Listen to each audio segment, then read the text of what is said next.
Hey there, tonight we're diving into the bustling, chaotic world of a Bronze Age city, where the truth is, your senses would be overwhelmed by the unrelenting noise and a rich tapestry of smells that aren't always pleasant. If these stories help you unwind, I'd love a quick like or subscribe, but only if they're genuinely working for you. I'm curious where in the world you're listening from, so drop your location and local time in the comments. It's amazing seeing our little community span the globe through these historical tales. Now settle in, maybe turn on some white noise or grab your favorite blanket, and let's drift into tonight's story together.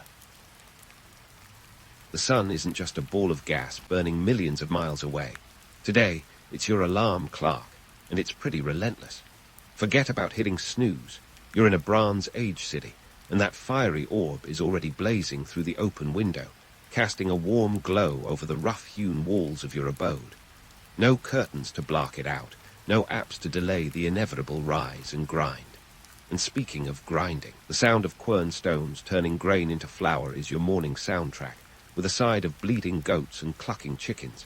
Welcome to the dawn of civilization, where the only thing more crowded than the morning sky is the bustling market you'll soon be navigating. Your first lesson in ancient urban living: mornings start early. By 5:00 a.m., the city is already a hive of activity. People have been up since before the sun, stoking fires and tending to livestock. If you're lucky, your dwelling, likely a modest affair made of mud brick and thatch, is strategically located near the central market, which means you're in the thick of it from the get-go. The smoke from countless hearths fills the air, mingling with the aroma of baking bread and the earthy scent of damp earth. It's a sensory overload, but there's no time to linger. The market awaits. Now, before you conjure up images of a quaint farmer's market with artisanal goods and organic produce, let's get real. This is the Bronze Age, roughly 3,300 to 1,200 BCE, depending on where you are in the world. And the market isn't just where you pick up groceries. It's the economic heart of the city. Forget credit cards, or even coins for that matter.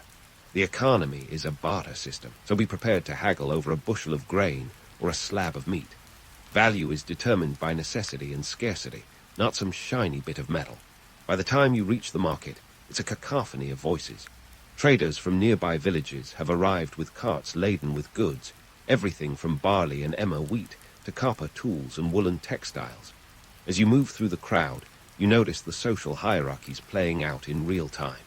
Elite merchants, often distinguished by their finer clothing and more elaborate jewelry, command respect and better deals. Meanwhile, farmers and lesser traders, easily identified by their simpler attire, stand by their stalls, hoping to catch the eye of a passing buyer. This isn't just a shopping trip, it's an exercise in survival. You need to trade wisely if you hope to eat later, but there's more than just food here. The Bronze Age is named for its defining technological advancement. After all, bronze tools, made by alloying copper with tin, are the cutting edge, literally and figuratively. You might see a trader hawking bronze sickles or axes, and believe me, they're worth their weight in, well, bronze. It's the tech boom of its time, and having the right tools can make the difference between thriving and merely surviving. While you haggle, it's worth reflecting on the social dynamics at play. In this city, power isn't just about who has the most goods. It's about who controls the trade routes and has access to resources.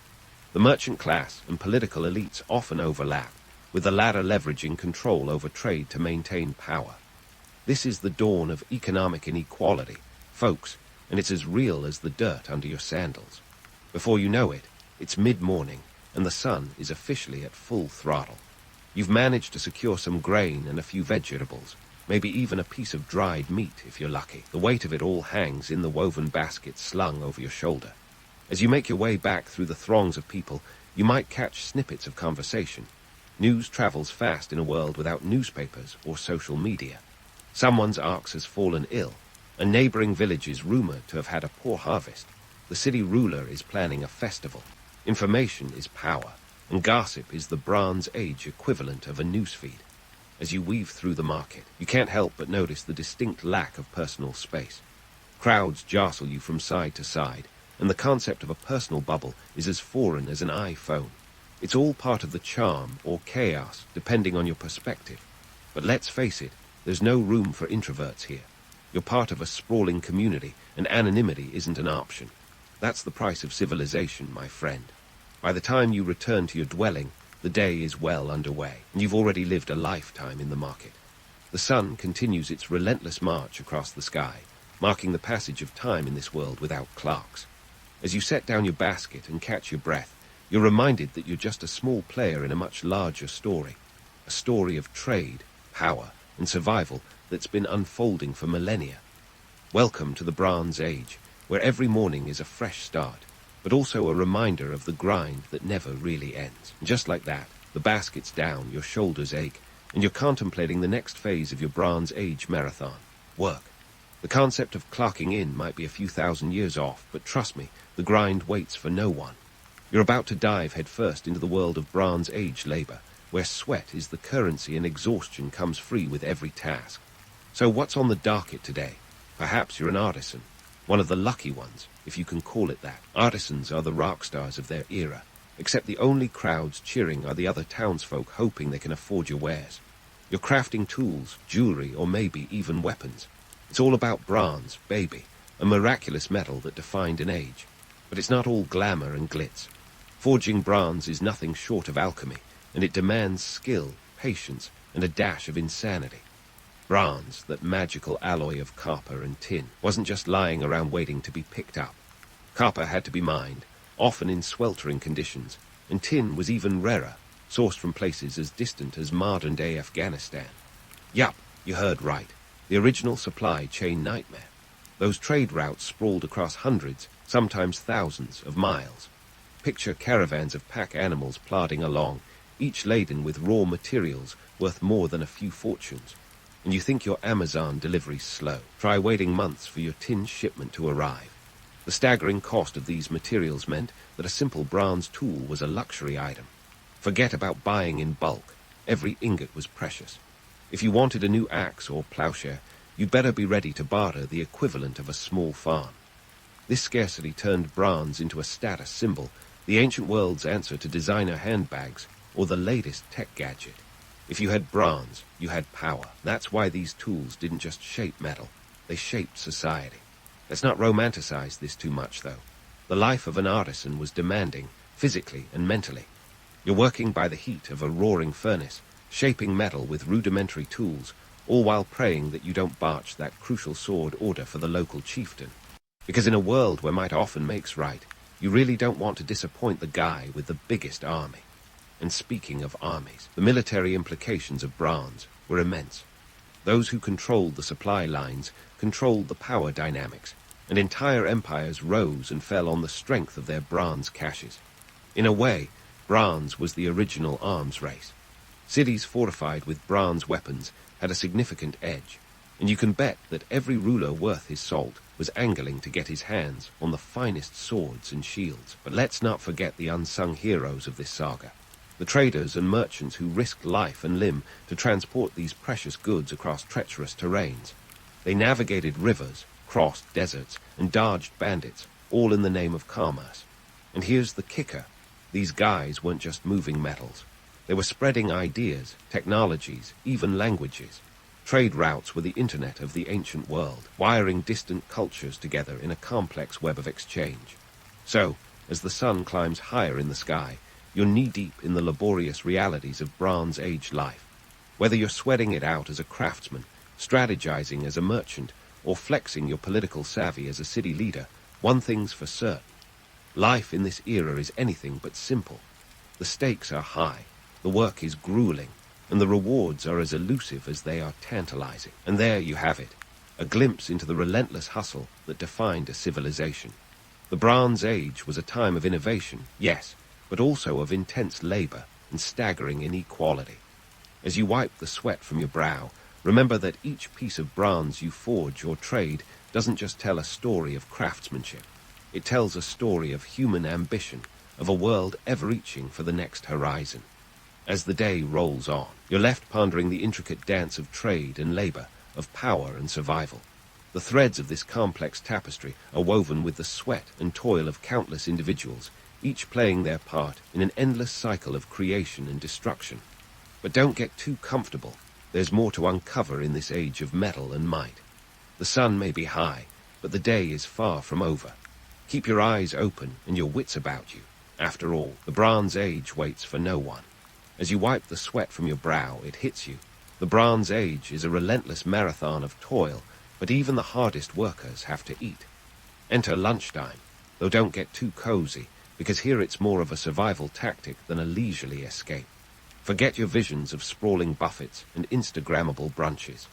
In this era, the menu would make even the most adventurous foodie squirm. Let's start with the star of the Bronze Age food pyramid, bread, and not the fluffy, artisanal kind you'd find at a modern bakery. Nope, we're talking about gritty, tooth-chipping slabs made from emmer wheat or barley. These grains were the staple of your diet, ground painstakingly by hand using quern stones.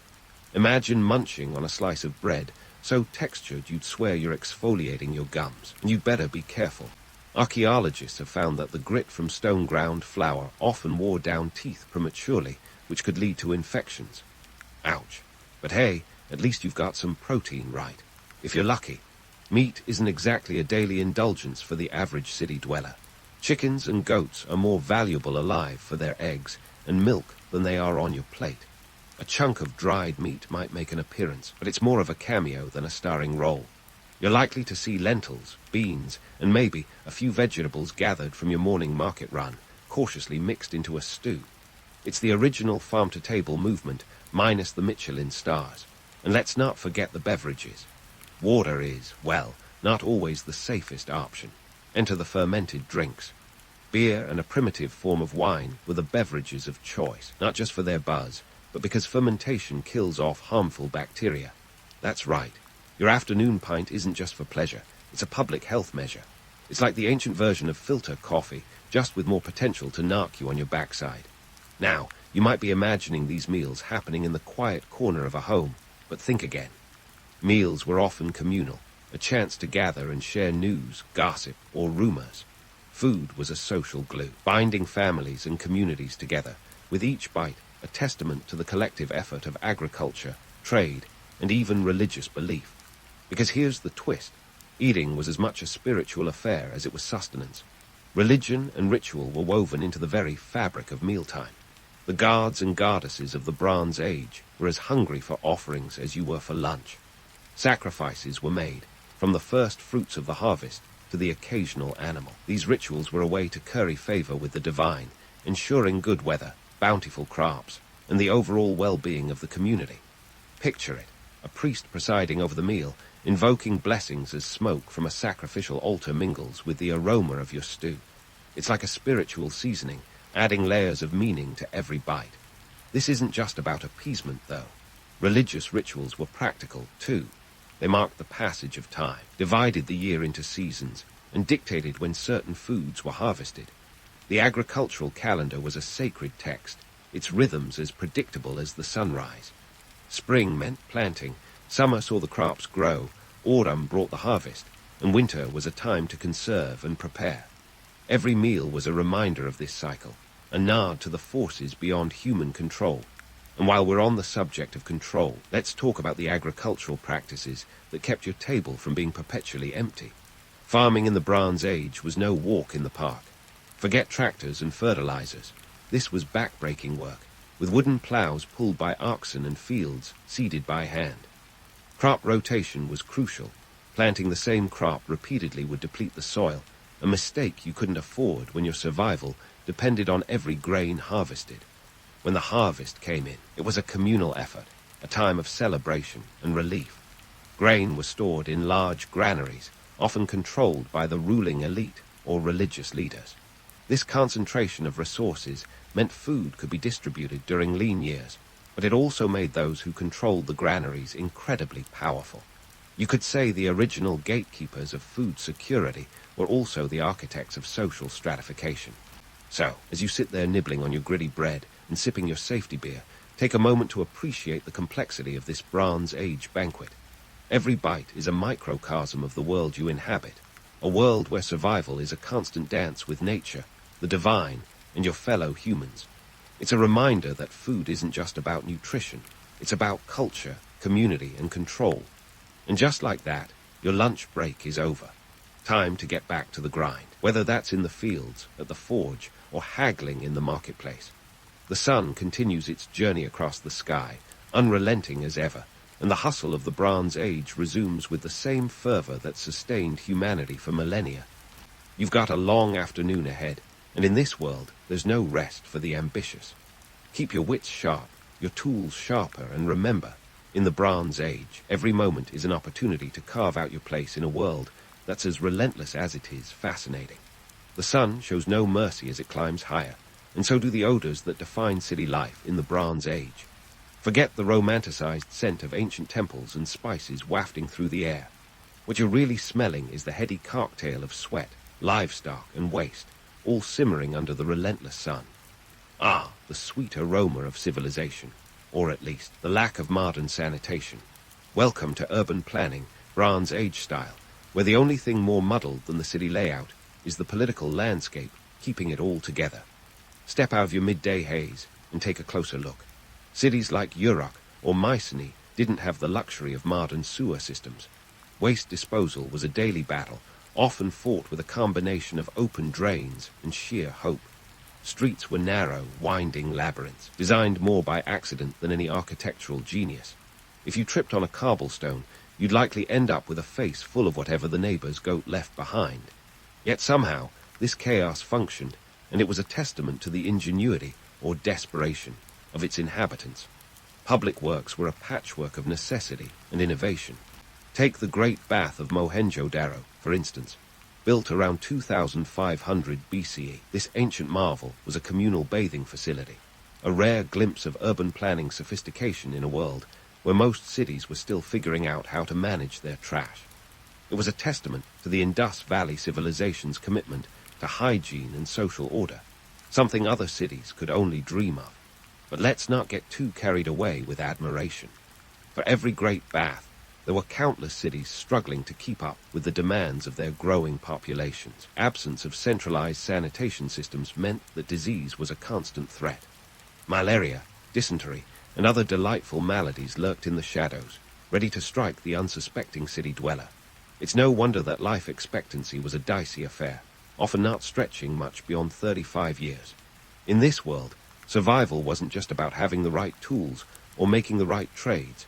It was about dodging the invisible enemies breeding in the muck beneath your feet. Now, as you navigate these crowded streets, you might think the biggest challenge is keeping your sandals clean. But hold on, there's more.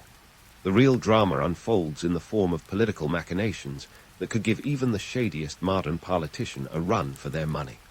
Bronze Age politics was a high-stakes game, where alliances were as fragile as a clay pot, and disputes had the potential to escalate into city-wide chaos.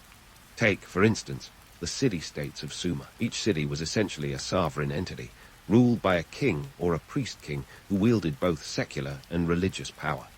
The political scene was a complex web of negotiations, betrayals, and power plays. A simple land dispute or an unpaid debt could quickly spiral into a full-blown conflict.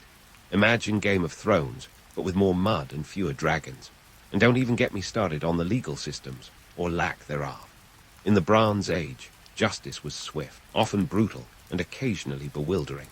Hammurabi's code, dating back to around 1754 BCE, is one of the earliest known sets of written laws. With 282 laws inscribed on a 7-foot stone stele, it laid out punishments that ranged from fines to, well, more severe consequences. An eye for an eye wasn't just a metaphor. It was the literal law of the land. Break someone's tooth, better have a dental plan, because yours might be next. But let's be real. Hammurabi's code was more the exception than the rule. Most cities didn't have such a formalized legal system. Instead, justice was often meted out by local rulers or councils, with decisions influenced as much by personal vendettas as by any sense of fairness. It was a world where who you knew mattered as much as what you did, and resolving disputes often required a delicate dance of diplomacy and threat. Speaking of diplomacy, let's talk about those who navigated these murky waters without losing their heads, literally. Scribes and bureaucrats were the unsung heroes of the Bronze Age, the original paper pushers, only, with clay tablets. These guys were the keepers of records, the organizers of trade, and the mediators of disputes.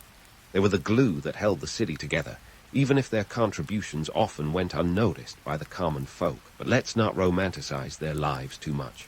Becoming a scribe required years of training, and it wasn't exactly the fast track to wealth and fame.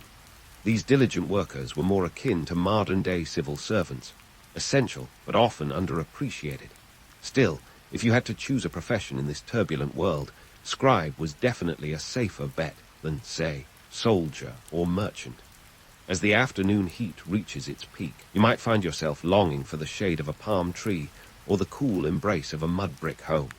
But there's no rest for the weary, not when there are disputes to be settled, trade deals to be struck, and alliances to be forged. The city is a living organism, and every citizen is a cog in its vast, clunky machine. So, as you wipe the grime from your brow and navigate the bustling streets, take a moment to appreciate the complexity of this world. It's a place where survival requires more than just strength or skill. It demands cunning, diplomacy, and a fair amount of luck. The sun may be merciless, but it also sheds light on the intricate dance of power, politics, and survival that defines life in a Bronze Age city. And remember, the day is far from over. The city waits for no one, and there's still much more to uncover before the sun finally dips below the horizon. As the sun finally begins its lazy descent, casting long shadows over the clay rooftops and bustling streets, the city shifts gears. The day's grind gives way to the evening's rhythm, and you can almost feel the collective sigh of relief as the temperature drops a few precious degrees. But don't get too comfortable. This Bronze Age city doesn't slip into slumber when the sun goes down. Instead, the evening kicks off with communal gatherings that are as much about social survival as they are about relaxation. Picture this, an open courtyard, the heart of the city, where families and neighbors congregate. It's a scene that defies the modern notion of a quiet night in. Here, privacy is as rare as a tin deposit, and the communal vibe is less about choice and more about necessity. After all, when you're living in cramped quarters, the courtyard is your living room, kitchen, and social network rolled into one. Now, these gatherings aren't just about exchanging the latest gossip. Though let's be real, gossip is the original social media. They're also about storytelling, a vital thread in the cultural tapestry. In a world where literacy is a luxury and written records are scarce, oral tradition is the backbone of history. This is where myths are born and legends are nurtured. The storyteller, often an elder, weaves tales of gods and heroes, battles and betrayals. It's entertainment, sure, but it's also education, preserving history in a form that's sticky enough to survive generations. And speaking of myths, let's bust a few bubbles. The stories you're hearing aren't just tall tales invented to keep children entertained. Take the epic of Gilgamesh, for instance, one of the oldest known works of literature, dating back to around 2100 BCE. It's an epic saga of friendship, adventure, and existential musings that would make even a modern philosopher nod in agreement. But while the story is grand, the reality it reflects is grittier. Gilgamesh, the titular hero, is likely based on a real king of Uruk, a city that was as much about political intrigue and power struggles as it was about mighty quests. But why do these stories endure? It's because they do more than entertain. They articulate the hopes, fears, and values of their time. They offer a mirror to the human condition, reflecting both the noble and the ignoble in equal measure. They're a reminder that while technology and customs evolve, the core of humanity doesn't change all that much. We're still telling stories, still seeking meaning, still grappling with the same existential dilemmas, albeit with fewer clay tablets and more screen time. As the evening progresses, the focus shifts to the night sky, a canopy of stars that Bronze Age dwellers knew like the back of their calloused hands. Without the light pollution that plagues modern cities, the night sky is a breathtaking map, both a guide and a mystery. It's the original GPS, used for navigation in a world without compasses or Google Maps. Farmers watched the stars to determine planting seasons, while sailors relied on constellations to steer their rudimentary vessels through uncharted waters.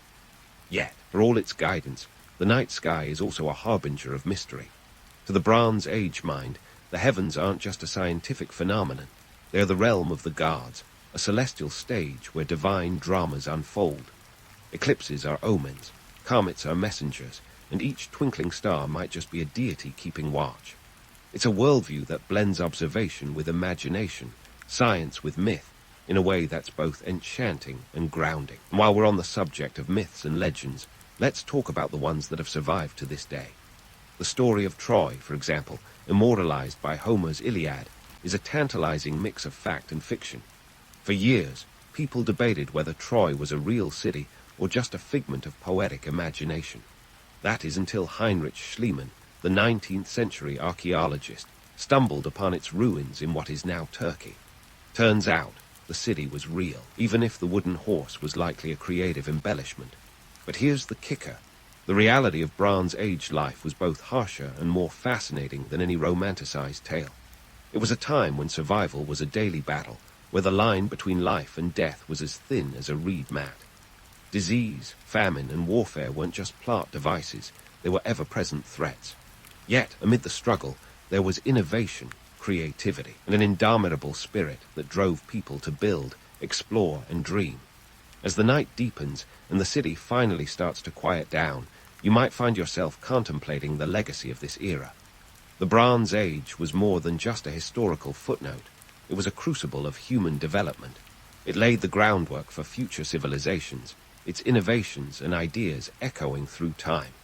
The tools, trade routes, and tales forged in this era became the foundation upon which later societies built their own towers of ambition.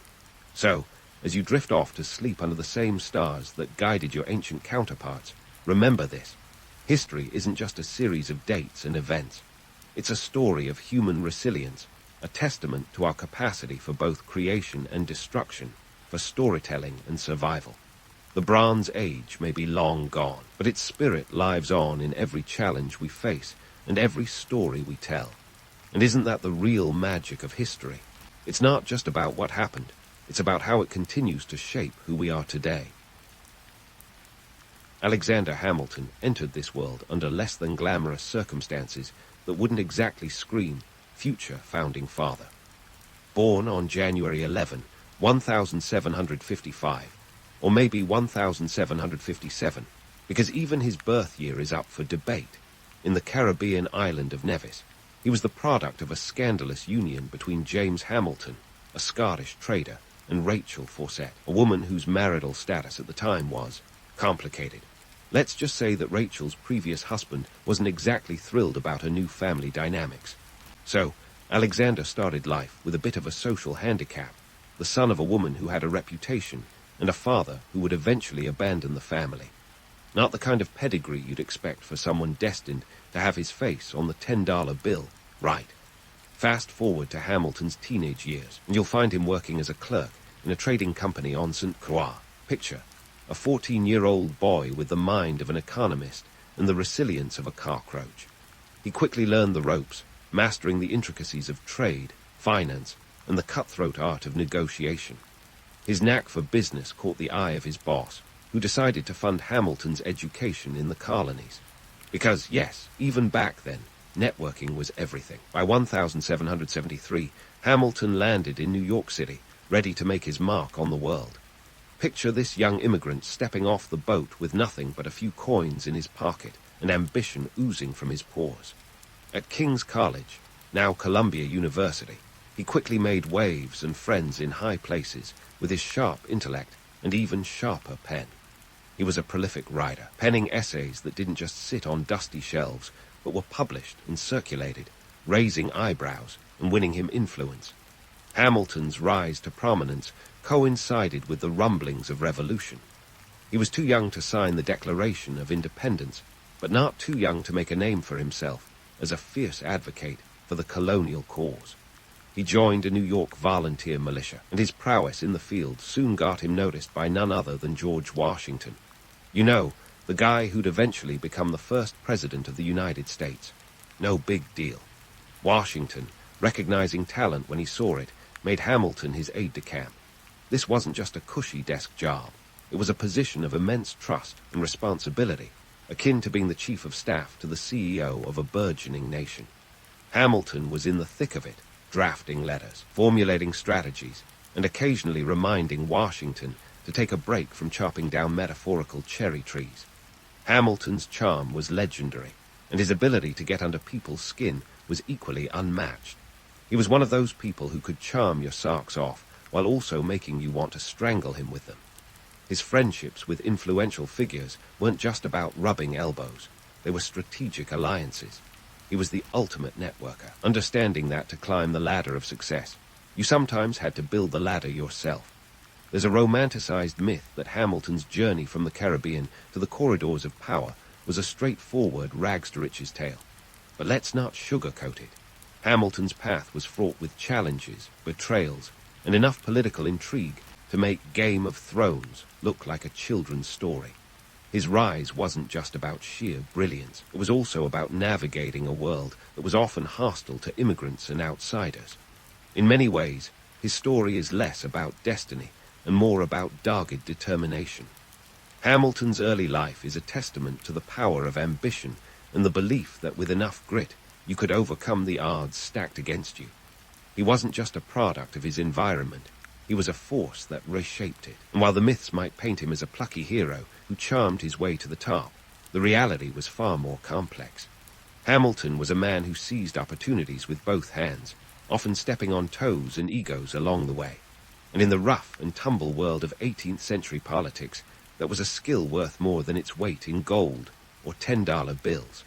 Now, let's talk about Hamilton's post-war escapades. After the dust settled on the Revolutionary War, Hamilton didn't just sit back and admire the newly liberated United States like it was a shiny new toy. Not our guy. He dove headfirst into the murky waters of politics, eager to mold this fledgling nation into something functional. You see, the Articles of Confederation, the nation's first constitution, had all the strength of wet tissue paper. States were squabbling like siblings over a single slice of cake, and the national government was too weak to intervene. Enter Hamilton, with his penchant for grand plans and an almost comical level of confidence. In 1787, Hamilton took center stage at the Constitutional Convention in Philadelphia, a gathering that was less a meeting of the minds and more a political cage match. The goal was to patch up the Articles, but Hamilton had bigger ideas. He envisioned a robust federal government, powerful enough to unite the states and get things done. His plan was so radical it made the other delegates gasp, like he'd just suggested turning the White House into a theme park. But his influence was undeniable. He spent 6 hours delivering a speech that, while largely ignored at the time, set the stage for debates that would reshape the nation. Hamilton's ideas found a more receptive audience in the Federalist Papers. These 85 essays, co-authored with James Madison and John Jay, were like the op-eds of their day, except instead of debating whether pineapple belongs on pizza, they tackled the merits of a strong federal government. Hamilton churned out 51 of these essays, a testament to his relentless work ethic. He wrote like he had a personal vendetta against paper, and his penmanship was as tireless as his ambition. The Federalist Papers were published between 1787 and 1788, and they were instrumental in swaying public opinion towards ratifying the new Constitution. Hamilton was a master at weaving logic and rhetoric, convincing readers that a centralized government wasn't something to fear, but to embrace. His essays were peppered with quotable lines that could rally even the most skeptical minds. It's like he knew he was crafting the very backbone of American political thought. And let's not forget, Hamilton was doing this in a world without spell check or Control+Z. Respect. But it wasn't all smooth sailing. Hamilton's political life was a high-speed chase through a minefield. His rivalry with Thomas Jefferson was the stuff of legend, a clash of titans that would birth the infamous two-party system. Hamilton, the Federalist, believed in a strong central government with an emphasis on industry, while Jefferson, the Democratic Republican, championed states' rights and an agrarian focus. It was a philosophical duel that played out on the national stage, with each man drawing vibrant lines in the sand. This rivalry was more than just political theater. It shaped the very structure of American government. By 1790, Hamilton was the Secretary of the Treasury, and he wasted no time flexing his economic prowess. He proposed the assumption of state debts by the federal government, a move as bold as it was controversial. Hamilton argued that it would bind the states together, but Jefferson and his allies saw it as a power grab. The resulting compromise known as the Compromise of 1790, was a classic case of political horse trading. In exchange for Hamilton's debt plan, the nation's capital would be relocated to the Potomac River, today's Washington, D.C. Politics, even then, was all about the art of the deal. Hamilton's economic vision didn't stop there. He established the first Bank of the United States in 1791, a centralized bank that would stabilize the economy and provide loans for industry and infrastructure. It was a revolutionary concept, and like every revolution, it had its fair share of critics. Opponents saw it as overreach, an ominous step towards monarchy. But Hamilton, ever the pragmatist, knew that a strong economy was the bedrock of a strong nation. Numbers don't lie, and Hamilton was as fluent in numbers as he was in English. However, Hamilton's pen wasn't always his best friend. Sometimes it was a trader with a flair for drama. His relentless writing led to some spectacular political blunders, not least of which was the Reynolds affair. In 1797, Hamilton published a pamphlet confessing to an extramarital affair with Maria Reynolds, a move that was supposed to clear his name of financial misconduct, but instead made him the subject of scandal. It was a masterclass in how not to handle a PR crisis. Yet Hamilton believed in transparency, even if it meant airing his dirty laundry. And as for the two-party system he inadvertently helped create, it was a legacy of both brilliance and irony. Hamilton envisioned a united nation, yet his actions laid the groundwork for political divisions that would endure for centuries. Politics, it turns out, is a game of chess where every move has consequences, and Hamilton's moves often came with seismic aftershocks. In the end, Hamilton was a paradox wrapped in a riddle. He was a man who could draft a constitution by day and duel a political opponent by night. His legacy is one of ambition and audacity, a reminder that the architects of nations are often just as flawed and fascinating as the structures they build. As we pause here in Hamilton's story, remember this. History is a tapestry woven with threads of triumph and tragedy, each one as essential as the last. Stay tuned, because our journey with Hamilton is far from over. And just when you thought Hamilton's story couldn't get any more dramatic, he stepped up to the plate as the first Secretary of the Treasury, a role that would have most mere mortals reaching for the aspirin. But not Hamilton. Oh no. He took it on with the gusto of a man who saw dollar signs in his sleep. It was 1789. And the United States was like a fledgling startup with no business plan. The national debt was a staggering $54 million, and the states were collectively in the hole for another $25 million. Enter Hamilton, the economic magician, ready to pull fiscal rabbits out of hats. First on his to-do list was the establishment of the Bank of the United States in 1791. Now, if you're thinking, Bank of the United States, sounds like just another bank with a fancy name. Think again. This was the first national bank, financial institution designed to stabilize the economy, manage the national debt, and inject some much-needed liquidity into the system. Hamilton was aiming for a financial revolution, and he was armed with more than just ledgers and quills. The bank was to be capitalized at $10 million, an eye-popping sum at the time, with the federal government holding a 20% stake. It was a bold move, and naturally, it came with its fair share of detractors. Thomas Jefferson led the charge against it, fearing that a centralized bank would become a tool for tyranny. His vision of America didn't include a quasi-monopolistic financial institution. It was more about amber waves of grain than the clinking of coins. But Hamilton, always the pragmatist, argued that a strong banking system was crucial for economic growth. He saw the bank as a bridge to the future, while Jefferson saw it as a chain from the past. Then there was the matter of state debts. Hamilton's brainchild, the Assumption Plan, proposed that the federal government take on the leftover Revolutionary War debts of the states. His logic, a shared financial burden would unify the states under a robust federal government. But if you're thinking this was a walk in the park, think again. It was more like a stroll through a minefield. States like Virginia, which had already paid off much of their debt, were less than thrilled. They saw it as rewarding fiscal irresponsibility. But Hamilton didn't get where he was by playing it safe. He brokered the Compromise of 1790, a political masterstroke where the capital was relocated to a swampy patch of land along the Potomac River, in today's Washington, D.C. in exchange for Southern support of his debt plan.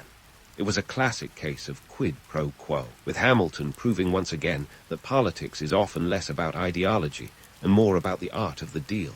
And speaking of deals, let's talk taxes. Specifically, the whiskey tax of 1,791. Imagine being a farmer in western Pennsylvania where whiskey wasn't just a drink, but a form of currency. Then picture the government swooping in to tax it. You'd probably be less than amused. The whiskey tax was part of Hamilton's grand plan to generate revenue to pay off the national debt, but it sparked the Whiskey Rebellion of 1794. Imagine the scene. Farmers with pitchforks and muskets, marching in protest like a scene from an 18th century action movie. Hamilton, never one to shy away from a fight, saw the rebellion as a direct challenge to federal authority. He convinced President Washington to muster a militia of 13,000 troops, a show of force that was less about quashing the rebellion and more about sending a message. The rebels dispersed without much of a fight, but the incident highlighted the deep-seated tensions between rural and urban America, tensions that would simmer for decades. Now, let's address the elephant in the room. Was Hamilton a financial genius or just a savvy opportunist? Truth is somewhere in between. He was a visionary, yes, but his plans were also divisive. He laid the groundwork for a modern economy, but he did so by making powerful enemies. His policies stabilized the young nation, yet they also sowed the seeds of political division. Hamilton wasn't just playing financial chess. He was simultaneously inventing the rules and moving the pieces. Hamilton's tenure at the Treasury set the stage for future economic debates that would rage long after his untimely death in 1804. His vision for America was one of industry and innovation, a nation bound together by commerce and a shared financial destiny. But the romanticized image of Hamilton as a lone genius overlooks the contentious reality of his reforms.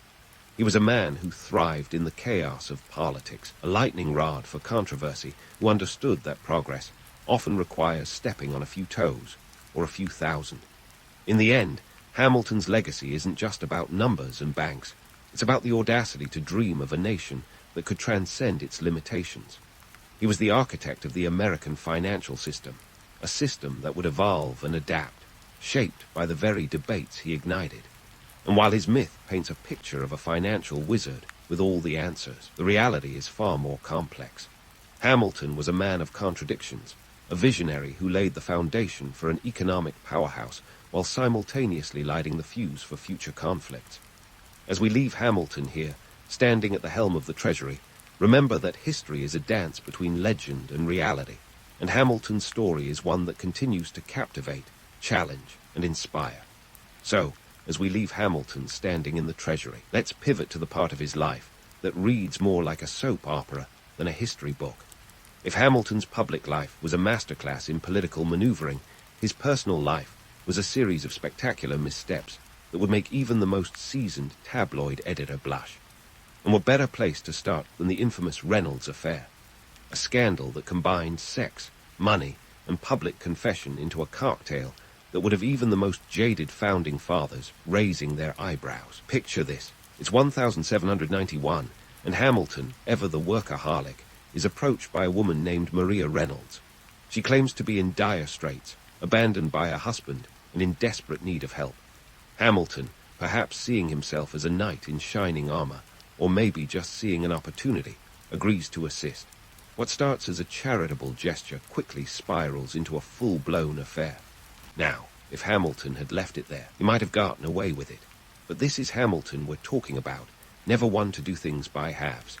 Enter James Reynolds, Maria's husband, who saw dollar signs where others saw betrayal. The man was either a master blackmailer or just incredibly opportunistic. He demanded money from Hamilton to keep the affair under wraps, and Hamilton, in a move that was less than financially sound, complied.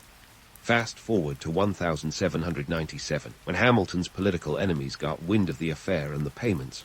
Smelling blood in the water, they accused him of financial corruption. Now, here's where things get interesting. Rather than deny the allegations, or, keep quiet, Hamilton decided the best course of action was to publish a 95-page pamphlet confessing to the affair in explicit detail. It was like airing his dirty laundry on a national stage, complete with footnotes. Hamilton, ever the writer, couldn't resist the opportunity to craft his own narrative, even if it meant sacrificing his reputation. The pamphlet, which could rival any modern-day scandal for its sheer audacity, was a PR disaster. Yet, in Hamilton's mind, it was the lesser evil compared to accusations of financial misconduct. This scandal painted a bullseye on Hamilton's back, and his political rivals were all too happy to take aim. But if you think he was done making enemies, think again. Enter Aaron Burr, the man who'd become Hamilton's nemesis, and ultimately the Grim Reaper's +1 at their infamous duel. Burr and Hamilton had more in common than they'd probably like to admit. Both were ambitious, both were politically savvy, and both had a knack for making enemies. But where Hamilton was a man of principle, Burr was more of a political chameleon. Their feud was less about ideology and more about personal grudges, fueled by years of slights and political maneuvering. The tension between them reached a boiling point in 1804. Burr, then the sitting vice president, was running for governor of New York. Hamilton, never one to shy away from expressing his opinions, had made some less than flattering remarks about Burr, questioning his integrity and suitability for office. Burr, who had grown tired of being Hamilton's verbal punching bag, demanded an apology. Hamilton, ever the wordsmith, refused. The result? A challenge to a duel, a practice that, although illegal, was still seen as a way to defend one's honor. And thus, on the morning of July 11, 1804, Hamilton and Burr faced off on the dueling grounds of Weehawken, New Jersey, a spot oddly popular for such grim business. Accounts of what happened next are as murky as the Hudson River. Hamilton reportedly fired his shot into the air, a gesture meant to spare Burr's life. Burr, however, took aim and fired, hitting Hamilton in the abdomen. Hamilton died the next day, leaving behind a legacy as brilliant as it was controversial. His death was the crescendo of a life marked by ambition and audacity, a reminder that in politics, the line between friend and foe is often drawn in chalk. Burr, meanwhile, found himself ostracized, his political career effectively over. The duel, romanticized by some as an act of honor, was in reality a brutal reminder of the personal vendettas that simmer beneath the surface of political life. In the end, Hamilton's personal choices were as complex and contradictory as the man himself. He was a genius with a penchant for self-destruction, a visionary who couldn't resist a good fight. His scandals were more than just footnotes in his biography. They were integral to the myth and reality of Alexander Hamilton. And while his duel with Burr has been immortalized in song and story, it serves as a cautionary tale about the perils of unchecked ambition and the cost of personal vendettas. As we pause here in Hamilton's saga, remember this. The man who helped shape a nation was also a man who wrestled with his own demons. His story is a testament to the duality of human nature, where brilliance and folly coexist, each amplifying the other. Stay tuned, because there's more to Hamilton's tale, a legacy that continues to shape the world long after the man himself left the stage. So, let's unravel the tangled threads of Alexander Hamilton's legacy, a tapestry as vibrant and nardy as the man himself. First off, Hamilton's policies, as contentious as they were, laid the groundwork for modern American economics. The national bank he championed, think of it as the granddaddy of today's Federal Reserve, established in 1791 with a capital of $10 million, an astronomical sum for the era. It set a precedent for federal involvement in the economy. Sure, it was about as popular as a tax collector at a tea party among his contemporaries, but it was undeniably effective.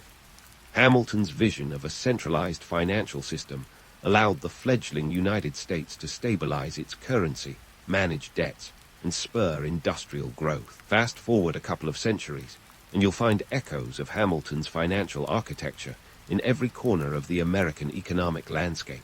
And let's not forget his bold fiscal policies. Hamilton's assumption of state debts wasn't just a slick maneuver to quash fiscal chaos. It was a masterstroke of nation building. By convincing the federal government to absorb $25 million in state debt, he effectively tethered the states to a unified economic destiny. Critics cried foul, branding it a federal overreach, but the move was a crucial step in transforming a loose confederation of states into a cohesive nation. It was like giving the states a financial group hug, whether they liked it or not. This audacious gamble paved the way for a robust American economy, setting the stage for the country's rise as an industrial powerhouse. But Hamilton's legacy isn't just about dollars and cents. It's about the enduring fascination with the man himself. Enter Lin-Manuel Miranda, stage left. The 2015 musical, Hamilton, catapulted our treasury whiz into the pop culture stratosphere, reimagining him as a hip-hop hero with a knack for wordplay. It's a testament to Hamilton's lasting charisma that, centuries after his death, he's headlining Broadway and winning Tony Awards. The show resonated with audiences, not just because of its catchy tunes and innovative storytelling, but because Hamilton's story is a quintessentially American tale of ambition, grit, and the immigrant experience. Miranda's portrayal breathed new life into Hamilton's myth, bringing his story to a new generation and reigniting debates about his legacy. In the realm of myth versus reality, Hamilton stands as a towering figure. The romantic narrative paints him as a self-made man, a relentless genius who rose from obscurity to shape a nation. And while there's a kernel of truth there, the full picture is far murkier. Hamilton was brilliant, yes, but also brash and occasionally reckless. His rise was fueled as much by strategic alliances and political maneuvering as by sheer talent. He was a man who knew how to play the game and wasn't afraid to break a few rules or people along the way. The myths polish the rough edges, but it's in those very imperfections that the real Hamilton emerges. As for the lessons we can glean from Hamilton's life, they are as multifaceted as his character. One clear takeaway is the power of vision. Hamilton saw the potential for an industrialized, economically unified America long before it became a reality. His foresight and willingness to think big, even in the face of fierce opposition, pushed the nation towards a future it hadn't yet imagined. He was the kind of leader who didn't just react to the world, but sought to reshape it. The audacity to dream and the courage to act on those dreams are lessons that resonate in any era. Yet, Hamilton's story also serves as a cautionary tale about the perils of unchecked ambition. His meteoric rise was matched by a dramatic fall, fueled in part by his own hubris. The Reynolds affair, a scandal of his own making, is a stark reminder of how personal indiscretions can overshadow public achievements. Hamilton's duel with Burr, another tragic chapter, underscores the destructive potential of personal vendettas. It's a sobering reminder that even the most brilliant minds can be their own worst enemies. Hamilton's legacy, then, is one of complexity. He was a visionary who helped shape the contours of modern America, yet his life was marked by contradictions and controversies. The story of Alexander Hamilton is a vivid tableau of ambition, innovation, and the human condition, flawed, fascinating, and ultimately profoundly influential. In the grand narrative of American history, Hamilton's chapter is a compelling blend of legend and reality, offering a timeless study of the power and peril of visionary leadership. As we draw to a close, it's fitting to reflect on the enduring impact of Hamilton's ideas. In a world where economic policy and political strategy continue to shape nations, Hamilton's vision remains as relevant as ever. His legacy is not just written in the annals of history, but lives on in the institutions, systems, and debates that define the modern world. So, as we bid adieu to Hamilton's story, remember this. History is not just a record of the past, but a dialogue with the present. And in that conversation, Hamilton still has much to say. In the wild, rolling hills and dense forests of ancient Europe, the Celts were busy crafting a social system so intricate, it could make a Byzantine bureaucrat break into a sweat. Forget any notions of one big, harmonious tribe singing Kumbaya around a communal fire. The Celts were a mosaic of tribes, each with their own quirks, rivalries, and power struggles that rival anything you'd see on a soap opera today. Think less All for One, and more Game of Thrones, with fewer dragons, but just as much drama. At the top of this Celtic social pyramid sat the chieftains, those swaggering leaders who were equal parts warrior, diplomat, and sometimes, let's be honest, outright schemers. Imagine having to juggle not just your clan's daily squabbles, but also the constant threat of your neighboring tribe deciding that your grazing land looked mighty fine this time of year. Chieftains were the rock stars of their age, commanding respect not just through brute force, but also through the subtle art of maintaining alliances, and keeping their warriors happy. Their power was as much about perception as it was about prowess, just like any modern politician, really. But let's not forget the warriors, those brave souls whose job was to keep the tribe safe, and occasionally to expand its wealth and territory through a bit of well-placed aggression. Being a warrior in Celtic society was no small feat. These were men and women who could wield a sword like they were born with it in their hand and charge into battle with the kind of fervor that might make you question their sanity. It was a role as respected as it was dangerous, with status and honor on the line every time they stepped onto the battlefield. Yet, it's worth noting that in Celtic culture, women could also rise to these ranks. So the next time someone tells you women warriors are a modern invention, feel free to point them towards the fierce Celtic women who could swing a sword and command respect with the best of them. And then there were the Druids. Ah, the Druids. No discussion of the Celts would be complete without these enigmatic figures who were part priest, part philosopher, and part walking encyclopedia of everything from the stars in the sky to the best time to plant your crops. If chieftains were the rock stars, Druids were the intellectual celebrities. These were the folks who held the keys to knowledge and spiritual guidance, wielding influence behind the scenes with a wisdom that could sway the course of decisions and even wars. They were the ones you went to if you needed to make sense of the universe or just wanted to know the right day to start your harvest. And while we're busting myths, let's cut through the fog of mystery. No, they weren't all about human sacrifice or chanting in the woods. Much like today's scientists and thinkers, they were often just trying to make sense of the world and keep society functioning smoothly. But oh, the politics.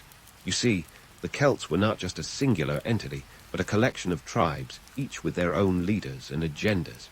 They might come together in times of great need, but more often than not, they were as likely to be found skirmishing with each other as they were uniting against a common enemy. Alliances shifted like sand underfoot, and loyalty was often a matter of convenience rather than an unbreakable bond.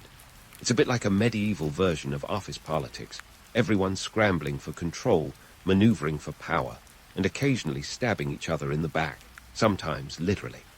And let's not overlook the economy of it all. The Celts were savvy traders, with a network stretching across Europe that dealt in everything from iron to salt. Their society was fueled by this trade, and the wealth it generated was a key pillar of their social structure. It was the chieftains who often orchestrated these trade deals, ensuring that their tribe prospered and grew. But wealth also meant power, and power, as always, was a double-edged sword. It could unify a tribe, just as easily tear it apart as rival factions vied for control of the riches. In the end, the social structure of the ancient Celts was as dynamic and multifaceted as the people who lived within it. It was a world where status was earned, and could be as fleeting as the morning mist. Each role, from chieftain to warrior to druid, was crucial in maintaining the delicate balance of their society. So, the next time you hear about the Celts as a united front of fierce warriors, remember, the truth is a lot more complicated and infinitely more interesting.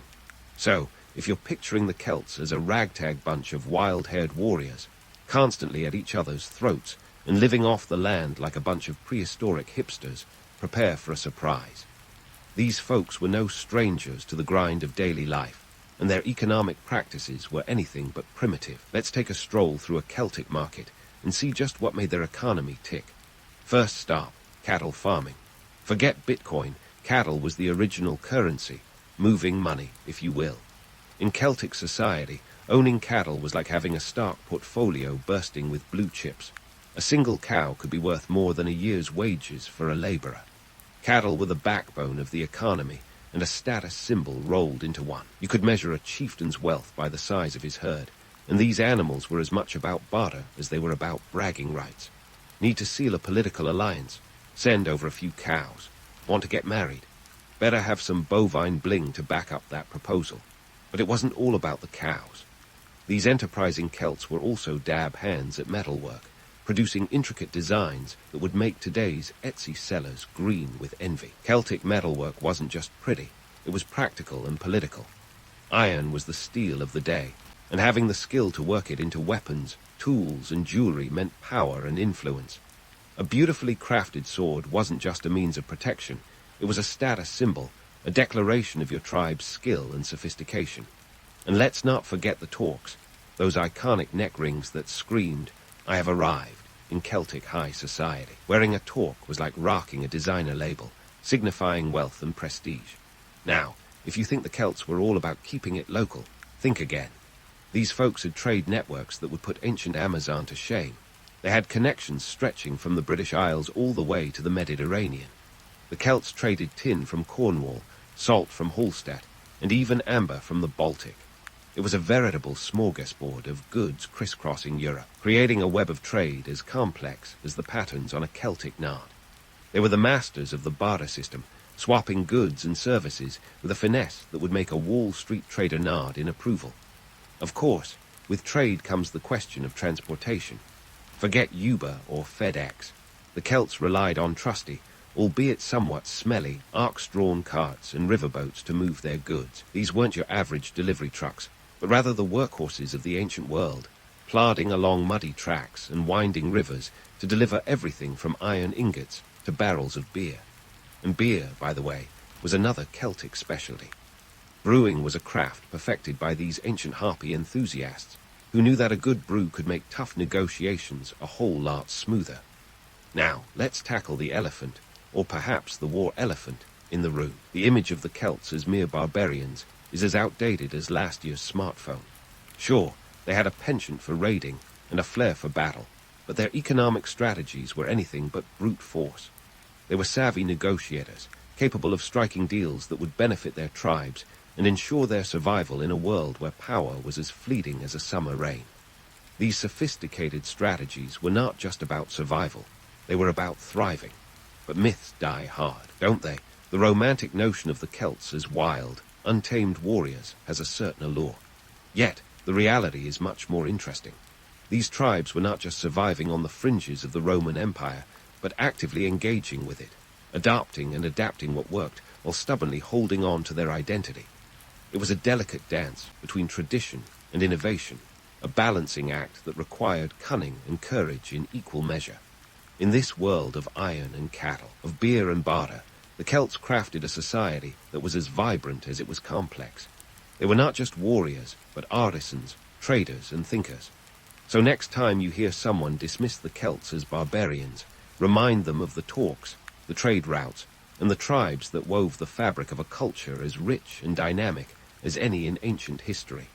And who knows, perhaps in the grand tapestry of human history, the Celts were indeed the original by local enthusiasts, championing a lifestyle that valued community, creativity, and a good deal at the market. But the story doesn't stop here. There's still much to uncover about these fascinating people. Stay tuned as we continue to unravel the Celtic legacy, one intricate knot at a time. Speaking of unraveling the Celtic knot, let's dive into the heart and stomach of Celtic culture, their legendary feasts. If you think Thanksgiving is excessive, you haven't seen anything yet. The Celts turned feasting into an art form, with gatherings that would make a Las Vegas buffet look like a light snack. These weren't mere meals. They were social events that could last for days and involved the entire tribe, chieftains, warriors, druids, and even the humble farmer. Imagine tables groaning under the weight of roasted boar, venison, and an ocean of mead. If there was a Celtic motto, it might well have been eat, drink, and be merry, for tomorrow we might be raiding. But these feasts were more than just an excuse to overindulge. They were a crucial part of the social fabric, a way for tribes to reinforce alliances, celebrate victories, and even resolve disputes. Picture this: two rival chieftains seated at a long table, each trying to outdo the other in hospitality, all while eyeing each other's portions like poker players sizing up their opponents. It was diplomacy with a side of roast pig. And let's not forget the entertainment. If you think your Spotify playlists are eclectic, the Celts were the original mixtape makers. Their festivals were a sensory overload of music and storytelling, with bards spinning tales as intricate as the patterns on a Celtic nard. These stories weren't just for fun. They were the history books of the time, preserving the deeds and misdeeds of ancestors long gone. You see, in a world where writing was a rare skill, oral tradition was the only way to keep the past alive. And if a bard happened to embellish a story here or there, who was going to fact-check them?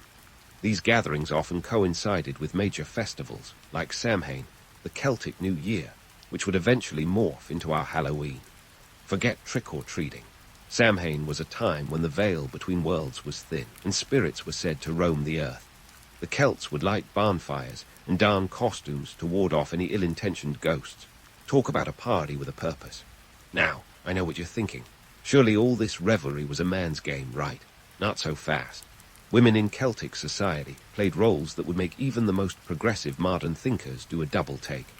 Far from being passive bystanders, Celtic women could own property, lead warriors into battle, and even rule as queens.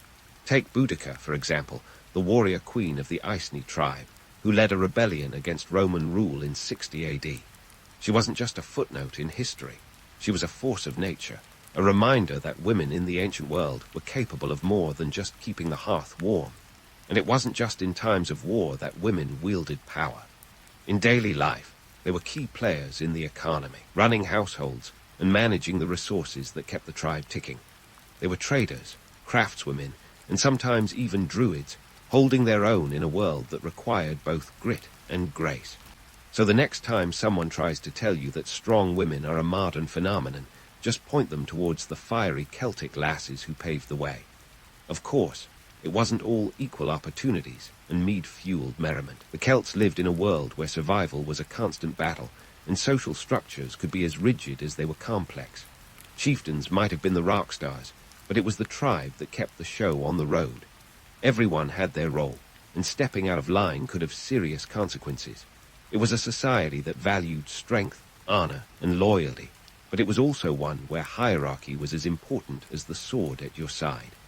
Now, let's circle back to those festivals for a moment. You might be wondering how they managed to pull off such grand events without the help of modern conveniences like refrigeration or Uber Eats. The answer lies in their resourcefulness. The Celts were masters of preservation, using salt to cure meats and smokehouses to keep fish fresh. And as for drinks, mead and beer were brewed with the kind of care and attention that would make any craft brewer nod in appreciation. These were people who knew how to throw a party, and they didn't need a smartphone to do it. In the end, the social norms and traditions of the Celts were as rich and layered as the landscapes they inhabited. From the raucous feasts that brought tribes together to the powerful women who defied convention, theirs was a world that was both familiar and utterly foreign. It was a society that thrived on the delicate balance between chaos and order, tradition and innovation, where the past was always present and the future was a story waiting to be told. So stay tuned, because there's more to come in the saga of the Celts, and trust me, you won't want to miss it. As the Celts danced between chaos and order, their belief systems were just as vibrant and multifaceted, a kaleidoscope of gods, spirits, and rituals that shaped their worldview. Forget about neat and tidy pantheons. The Celtic deities were an eclectic mix that would make a Marvel comic book look like a minimalist manifesto. These weren't your typical serene, all-knowing gods. Oh no, the Celtic gods and goddesses had more personality flaws than a reality TV cast, each with quirks and temperaments that would make even Zeus raise an eyebrow. Let's start with the headline act, Lug, the sun god, who was a jack of all trades and master of, well, pretty much everything. Unlike your typical one-trick deities, Lug was a god of many talents, from warfare to craftsmanship. Think of him as the Swiss army knife of the divine world. Then there was Morrigan, the fierce triple goddess of war, who'd make even the most fearsome warrior think twice about charging into battle. She was said to predict the outcome of wars, often taking the form of a crow to deliver her ominous messages. It's like having your fortune told by a particularly sassy bird of prey. Now, if you're thinking these gods were all just about smiting enemies and throwing lightning bolts, think again. Celtic deities were a lot more down to earth, literally. They were deeply connected to nature, with gods of rivers, trees, and even specific hills. This reverence for the natural world wasn't just about appeasing the divine. It was about survival. In a world where a bad harvest could spell disaster, it paid to keep the gods of agriculture and weather on your side. Enter the druids, the spiritual rock stars who acted as the bridge between the human and the divine. These were the folks who could turn a midsummer festival into an event that rivaled Coachella, complete with bonfires, music, and a bit of mystical flair. Druids were more than just priests. They were the keepers of knowledge, the ones who could interpret the will of the gods and offer guidance on everything from crop cycles to morality. Imagine if your local librarian, meteorologist, and philosopher were rolled into one, and you've got a glimpse of a druid's role. Their rituals might have looked like a combination of an intense yoga retreat and a rock concert, blending deep meditation with frenzied dancing and music. Forget the quiet solemnity of a modern church service. Celtic ceremonies were all about engaging the senses and connecting with the natural world. These rites were held in sacred groves, spaces that blurred the lines between the earthly and the ethereal. And while we're at it, let's squash the myth of rampant human sacrifice. Sure, there might have been some ritualistic offerings here and there, but the bloody spectacles are more the stuff of Roman tabloids than Celtic reality. Speaking of the Romans, let's dive into their propaganda machine. Picture this. You're a Roman looking to expand your empire into Europe, and you encounter these fierce, tattooed warriors with their wild hair and even wilder customs. It's easy to brand them as barbaric, untamed heathens. After all, it's hard to justify conquering a people if they seem just as civilized as you claim to be.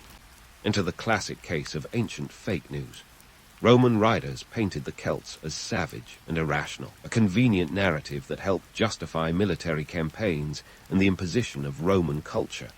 But here's the real kicker. The Celts were anything but uncivilized. Their society was structured and sophisticated, with complex laws and a rich oral tradition that kept their history alive. Sure, they had a penchant for battle, but they were also master craftsmen, traders and thinkers. The Roman portrayal of the Celts as wild heathens was as much about Roman insecurities as it was about Celtic realities. After all, it's easier to conquer someone if you convince yourself they need civilizing. Despite the Roman smear campaign, the Celts' spiritual life was rich and deeply ingrained in their daily existence. From seasonal festivals that marked the turning of the year to the worship of local deities that embodied the land's spirit, Celtic religion was a tapestry woven from the threads of tradition and nature. It was a belief system that embraced the chaotic beauty of life, acknowledging that even gods could be flawed, just like the humans who worshipped them. So, the next time you read about Celtic deities with their larger-than-life personalities, remember that these weren't just stories. They were reflections of a society that revered the natural world and saw the divine in every corner of their lives. They celebrated the complexity of existence, understanding that life was as unpredictable as the gods they worshipped. And if the Romans couldn't see that, well, maybe they just needed to get out of the marble forum and into the misty hills for a bit of perspective. As we continue to peel back the layers of Celtic culture, it becomes clear that theirs was a world filled with nuance and contradiction. It was a society where gods and humans alike danced to the rhythm of nature, where the line between the divine and the earthly was as blurred as the smoke rising from a druid's bonfire.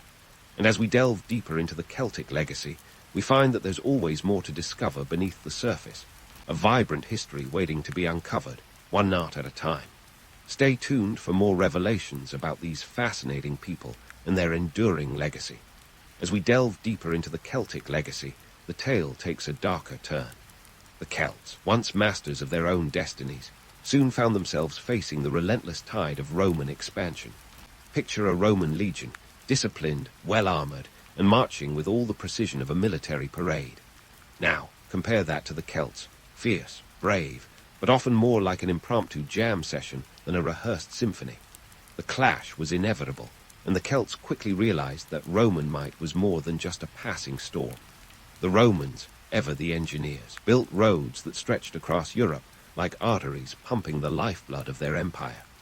These weren't just for travel. They were strategic veins for military campaigns.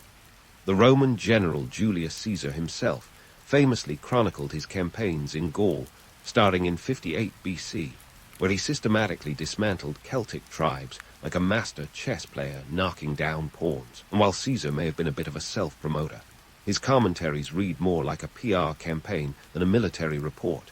The impact on the Celts was anything but exaggerated.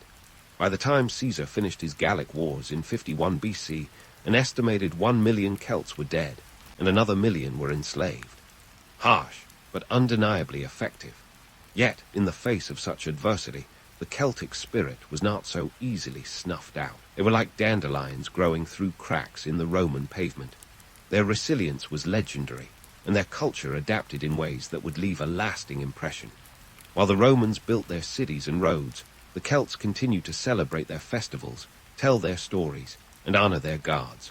Sure, they had to swap the occasional torque for a Roman toga, but Celtic identity was more than just what they wore. It was in their blood. In fact, the Celts proved to be quite the cultural chameleons. They picked up Roman innovations like aqueducts and bathhouses, because who doesn't appreciate a good soak? But they also held on to their own customs, blending the old with the new in a way that was distinctly Celtic. This cultural fusion is evident even today. The Celtic influence on modern-day Europe is a testament to their adaptability. Ever wonder why Ireland's national symbol is a harp, or why Scottish kilts are still a thing? Thank the Celts for those cultural icons. But let's not sugarcoat it. The road to survival was a rocky one. The Romans were masters of assimilation, and the Celts had to navigate a world where their lands were being divided like slices of a particularly contested pie. Tribal leaders who once wielded power like a conductor's baton were now reduced to Roman vassals, their authority as much a relic as their swords. And while some Celts resisted, cue Boudica's fiery revolt in 60 AD, which saw London burn to the ground. It was more of a blaze of glory than a sustained rebellion. Yet, the Celts' legacy refused to be extinguished. The Roman Empire may have been a juggernaut, but even it couldn't erase the Celtic influence. Take the Gaelic languages, for instance. Despite Rome's best efforts to Latinize Europe, languages like Irish, Scots Gaelic, and Welsh persisted, stubbornly clinging to the tongues of those who refused to forget their roots. Even today, these languages are spoken by millions, a living testament to a cultural resilience that outlasted even the mighty Romans. And what about those famous Celtic knots, you ask? They're more than just pretty patterns on jewelry. These intricate designs symbolize eternity, with no beginning or end, much like the Celtic influence that has woven its way through history, popping up in the most unexpected places. From the Arthurian legends to the Celtic motifs in medieval manuscripts, their impact is like an echo that never quite fades. So, what can we take away from the story of the Celts? Well, for starters, it's time to ditch the romanticized vision of them as mere wild warriors. Sure, they had their skirmishes, but they also had a rich culture that was as enduring as it was dynamic. They were traders, thinkers, and artists, whose legacy is as textured as the landscapes they once roamed. And while the Roman juggernaut might have rolled over them, leaving a trail of destruction in its wake, the Celts emerged from the rubble, their spirit and culture intact. In the end, the Celts teach us about resilience in the face of overwhelming odds. They remind us that identity is more than just the land you live on or the clothes you wear. It's a tapestry of beliefs, stories, and traditions that can withstand the test of time. So, the next time you see a Celtic symbol or hear a Gaelic word, remember the people who refused to be forgotten, who turned the tide of history into a legacy that continues to inspire. It's a reminder that while empires may rise and fall, the spirit of a people can endure, echoing through the ages like a timeless tune. And really, isn't that the most romantic tale of all? Gold, not just any gold, but mountains of it. This isn't some fairy tale or a dream sequence from a blockbuster movie. It's the real-life story of Mansa Musa, the man who had so much gold he'd make Scrooge McDuck look like he was pinching pennies. Welcome to the Mali Empire in the 14th century, where Musa reigned supreme not only as a king, but as a legend whose wealth seemed to defy the laws of economics. Mansa Musa, or Musa I of Mali if we're being formal, wasn't just sitting on a pile of riches. He was practically the human embodiment of a Fortune 500 list. The man ruled over a territory that was the envy of medieval geopolitics, spanning approximately 2 million square miles, covering modern-day Mali, Senegal, Gambia, Guinea, and parts of Niger and Mauritania. The Mali Empire was no ordinary kingdom. It was an economic powerhouse, strategically positioned smack dab in the middle of the trans-Saharan trade routes. Imagine trade caravans stretching as far as the eye can see, laden with gold, salt, and other precious commodities that would make your average medieval trader salivate. Now, let's talk about the geographical jackpot Musa inherited. The empire's lands were rich, and I mean obscenely rich, in resources. We're talking gold mines that accounted for nearly half of the old world's gold. That's right, half. Ancient accounts are a bit fuzzy on the exact sums, but it's safe to say that Musa's wealth was estimated in the hundreds of billions in today's dollars.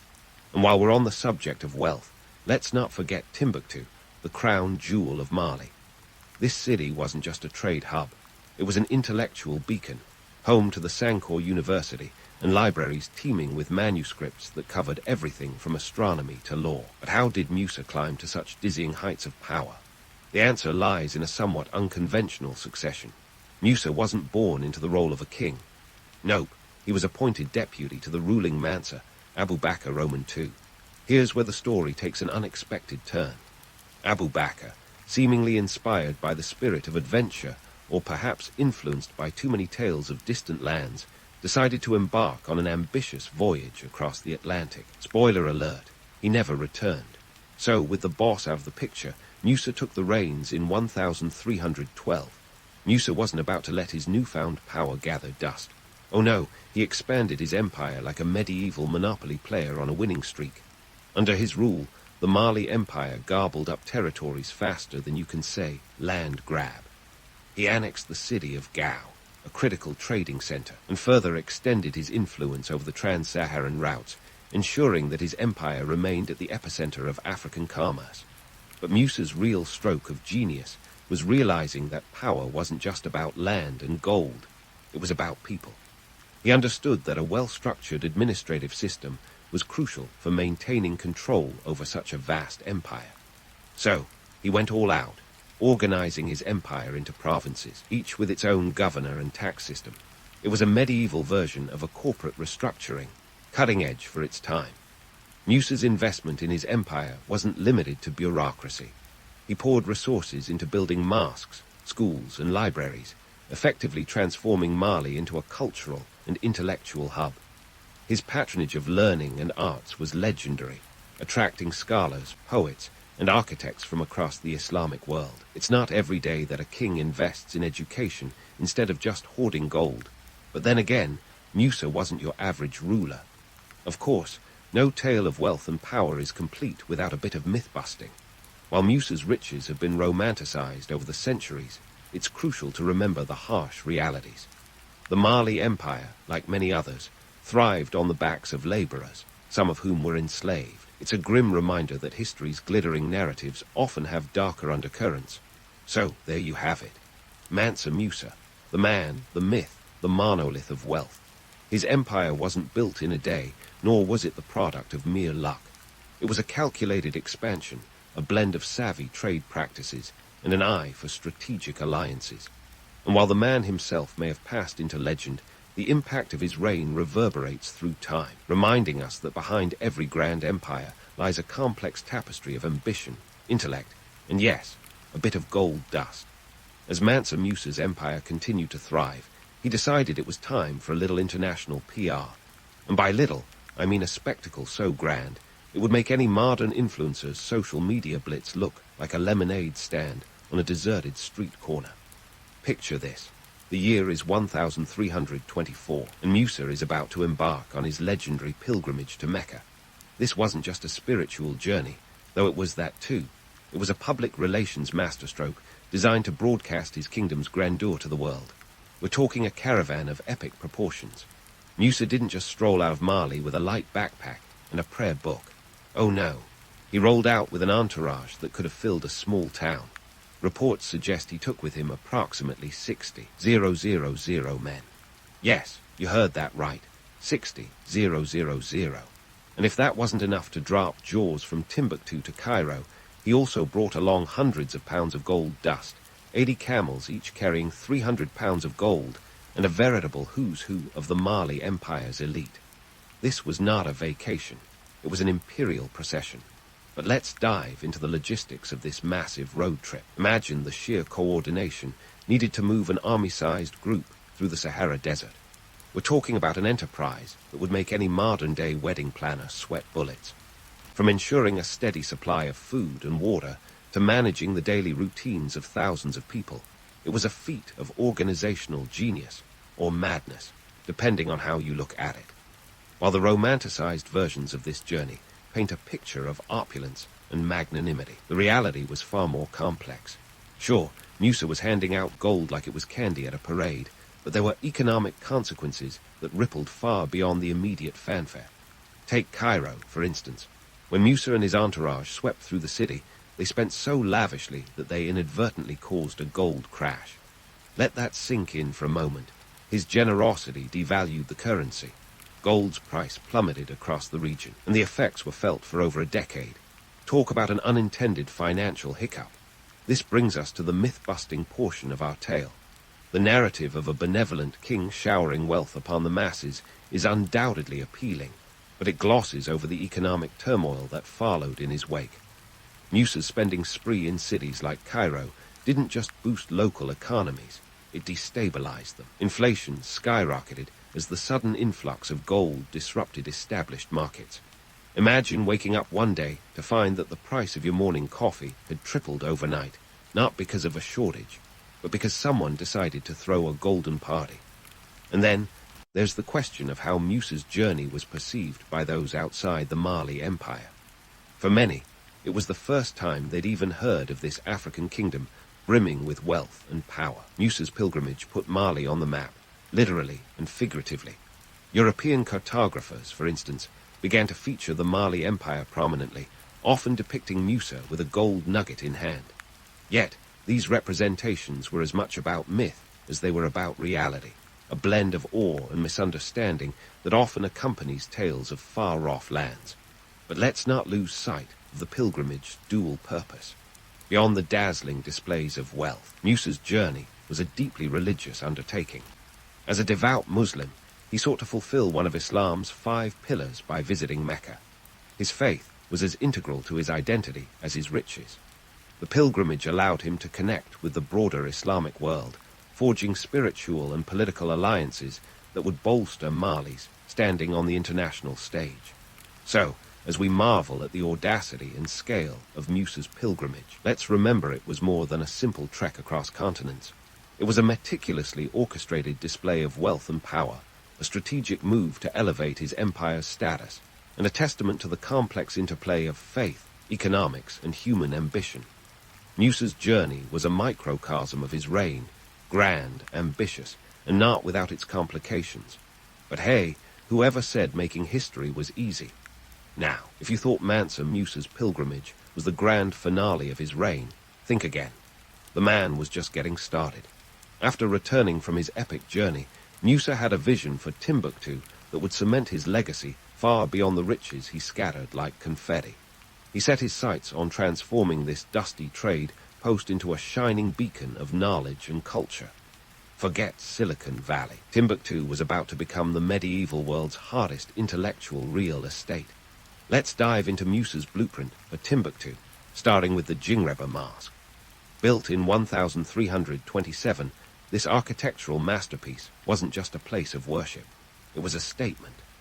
Crafted by Andalusian architect Abu Ishaq Saheli, Musa reportedly shelled out 200 kilograms of gold for his services. If you think hiring a top architect today is expensive, try paying in solid gold bars.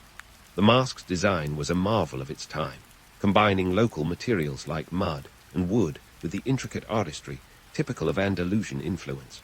It wasn't just about how it looked.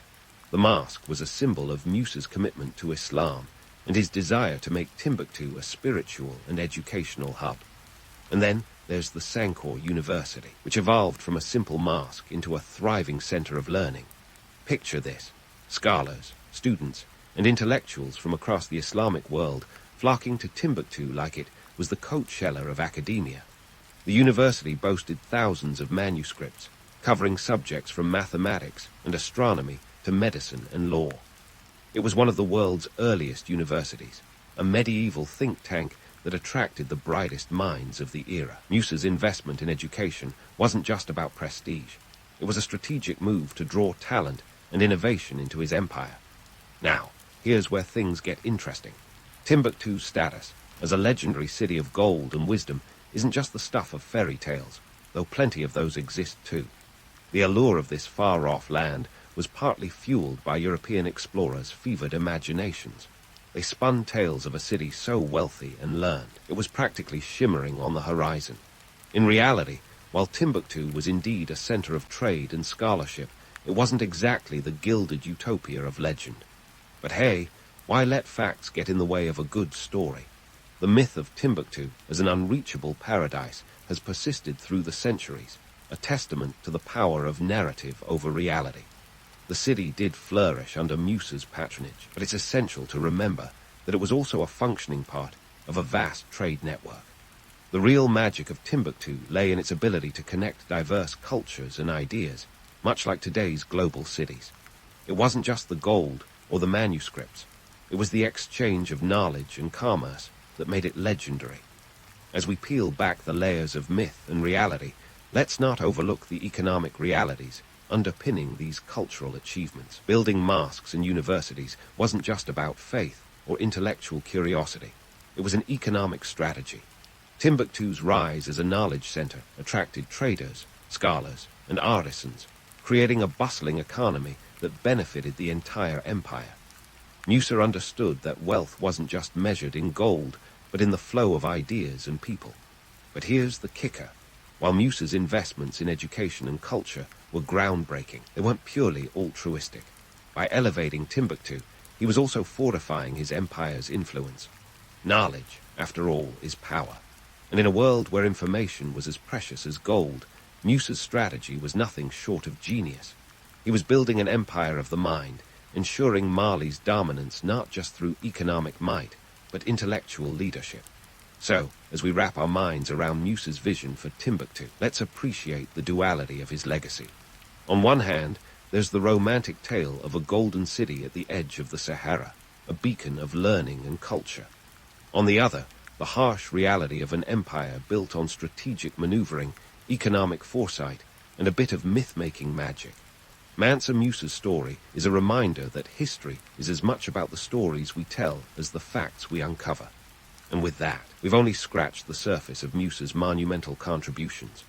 Stay tuned as we continue to unravel the fascinating tapestry of his reign, where wealth, power, and intellect intertwined in ways that continue to captivate us today.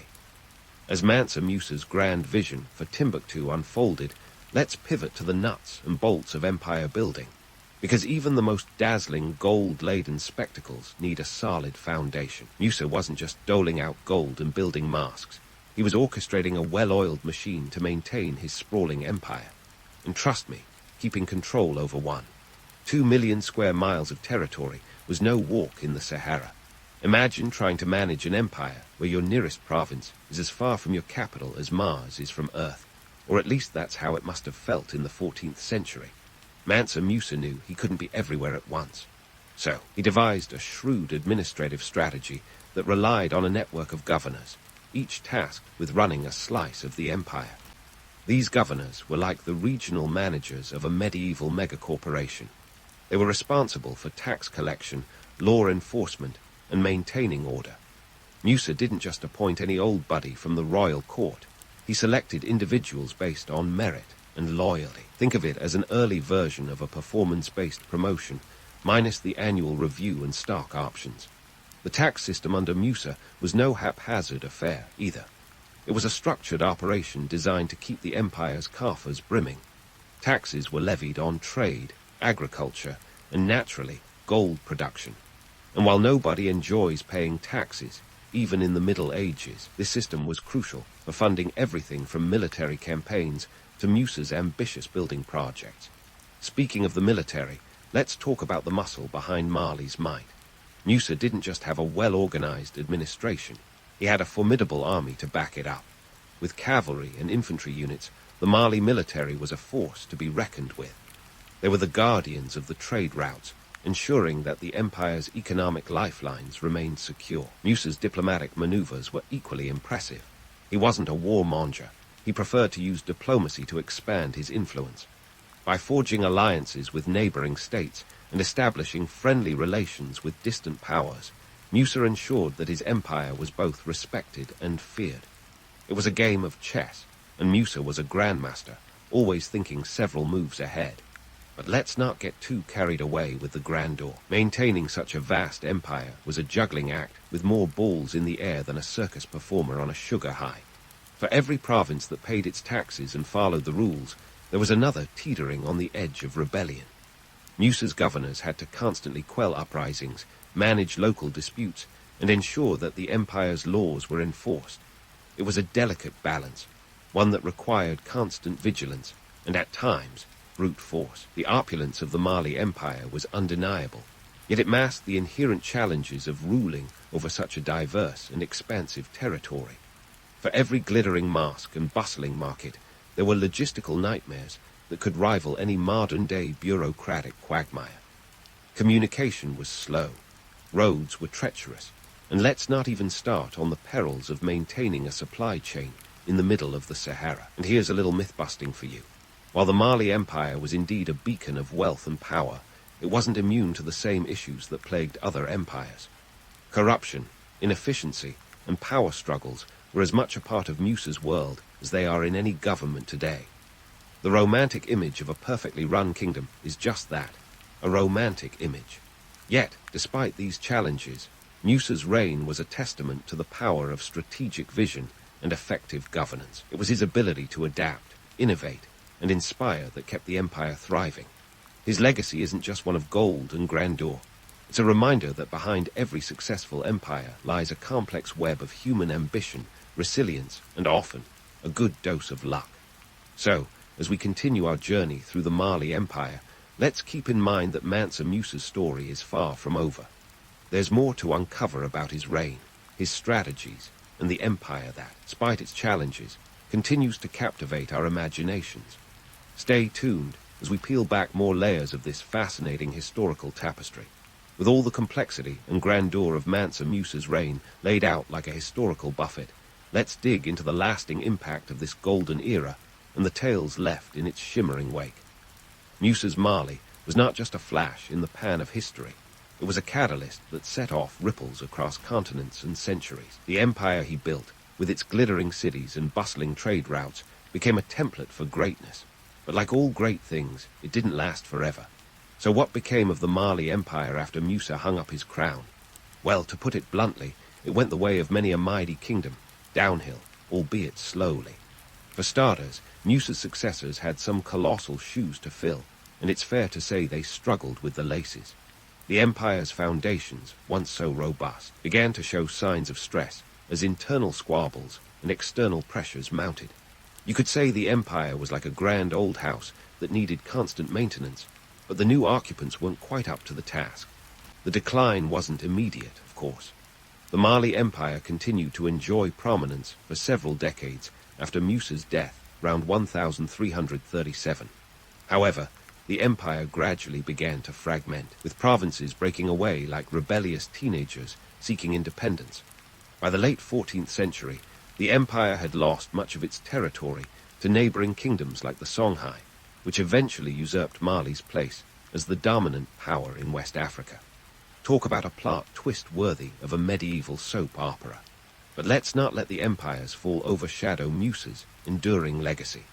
His reign transformed West Africa into a global player, and his contributions to culture and learning established Mali as a beacon of knowledge. Timbuktu, with its universities and libraries, remained a hub of intellectual activity long after the empire's political influence waned. It's a bit like how some musicians remain on the charts even after they've stopped touring. Musa's cultural impact outlived his political one. The man himself became the stuff of legend, his wealth and piety morphing into tales that echoed across the centuries. European explorers and writers spun stories of a king so rich he could crumble economies with a flick of his wrist. These narratives, while exaggerated, helped cement his status as one of history's wealthiest figures. Maps from the time began to depict Africa not just as a distant, mysterious land, but as the home of a king holding a golden nugget, an image as iconic as it is mythologized. However, as appealing as the myth may be, it's crucial to remember the reality beneath the glitter. Musa's wealth wasn't just a personal fortune. It was the product of a complex economic system that relied heavily on trade, and yes, the labor of countless workers, including those enslaved. It's a sobering reminder that behind every story of opulence lies the toil and hardship of many, a truth as relevant today as it was then. So, what lessons does Mansa Musa's story offer us modern-day mortals? For one, it's a testament to the power of vision and leadership. Musa's ability to expand his empire's influence through strategic alliances, economic savvy, and cultural investments is a masterclass in governance. Yet, it also serves as a cautionary tale about the fragility of power and the importance of sustainable leadership. Empires, like empires before them, are only as strong as their ability to adapt and innovate. And let's not forget the importance of narrative. Musa understood the power of storytelling, using his pilgrimage to Mecca as a platform to project Mali's wealth and sophistication to the world. In doing so, he shaped how his empire, and Africa more broadly, were perceived on the global stage. It's a lesson in public relations that even the most seasoned spin doctors could learn from. Control the narrative, and you control your legacy. In the end, Mansa Musa's story is a rich tapestry woven from threads of ambition, faith, and an eye for the grand gesture. His reign was a golden era that, while tarnished by time, continues to shine in the annals of history. Whether through the legends that surround him or the lasting institutions he helped to build, Musa's influence is undeniable.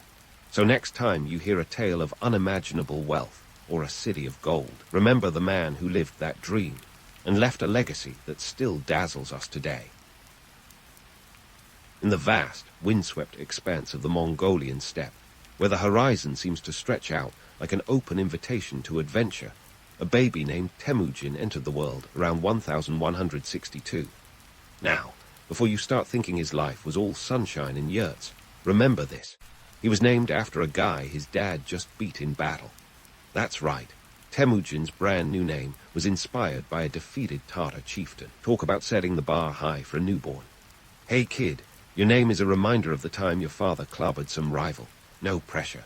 Speaking of dad, let's talk about Yesujay, Temujin's father. He wasn't just some regular nomad slinging sheep across the steppe. No, Yesujay was a chieftain, a guy with some serious sway among the Mongol tribes. But tribal politics being the cutthroat business that it was, full of betrayal, alliances, and the occasional poison kumis, Yesujay's life was destined to be a short one. When Temujin was a mere 9 years old, Yesujay decided to drop by a rival tribe's camp for a little grub. You know, as one does. Unfortunately, the hospitality extended by the Tartars was of the here's some poison in your meal variety. Yesujay never made it back. And just like that, the Khan family was thrown into chaos. You think being the son of a chieftain would afford Temujin some protection, right? Wrong.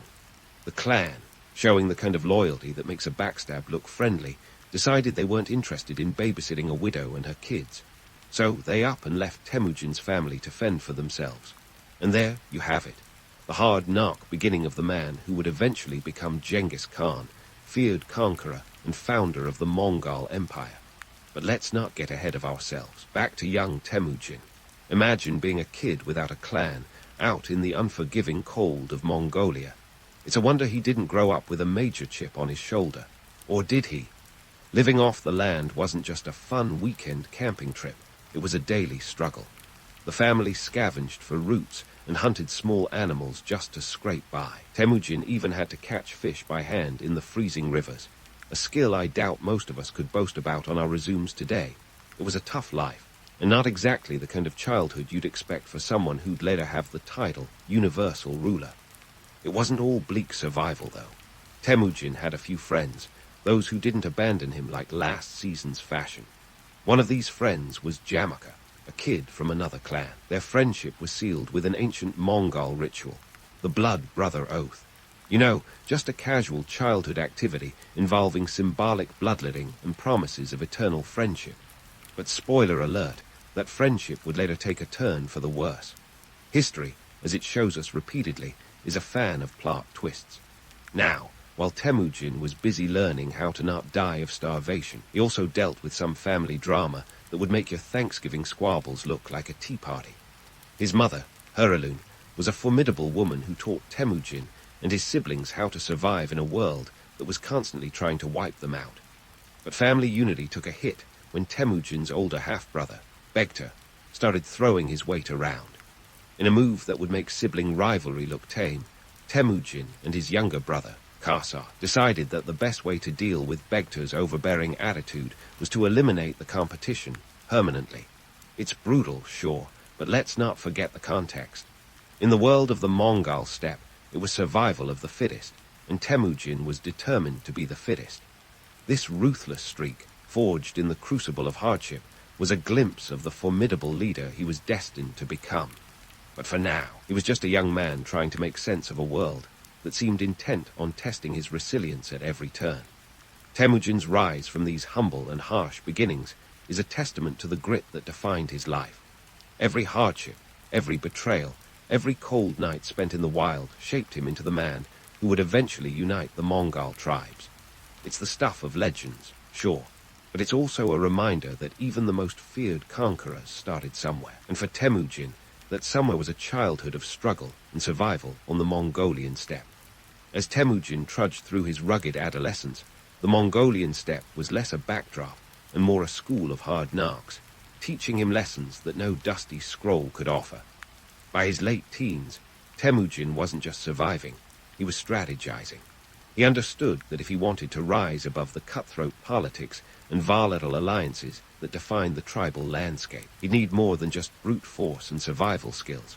Enter the concept of strategic alliances, a bit like forming a medieval LinkedIn network, but with more horses and fewer endorsements. In this turbulent chess game, Temujin's first big move was marrying Bert, the daughter of a powerful ally. Now, if you're picturing a grand romantic gesture, slow down. This wasn't about love letters and moonlit serenades. Nope, it was more like, here, take some of my best horses in exchange for your daughter's hand. A fair trade in those days, considering horses were the Teslas of the steppe, priceless and essential for mobility and status. While modern rom-coms might scoff at horse trading for love, this alliance was a masterstroke in consolidating power. But alliances were a fickle beast, and the Mongol tribes were as stable as a house of cards in a windstorm. Temujin had first-hand experience with betrayal when the Merkit tribe kidnapped Bert.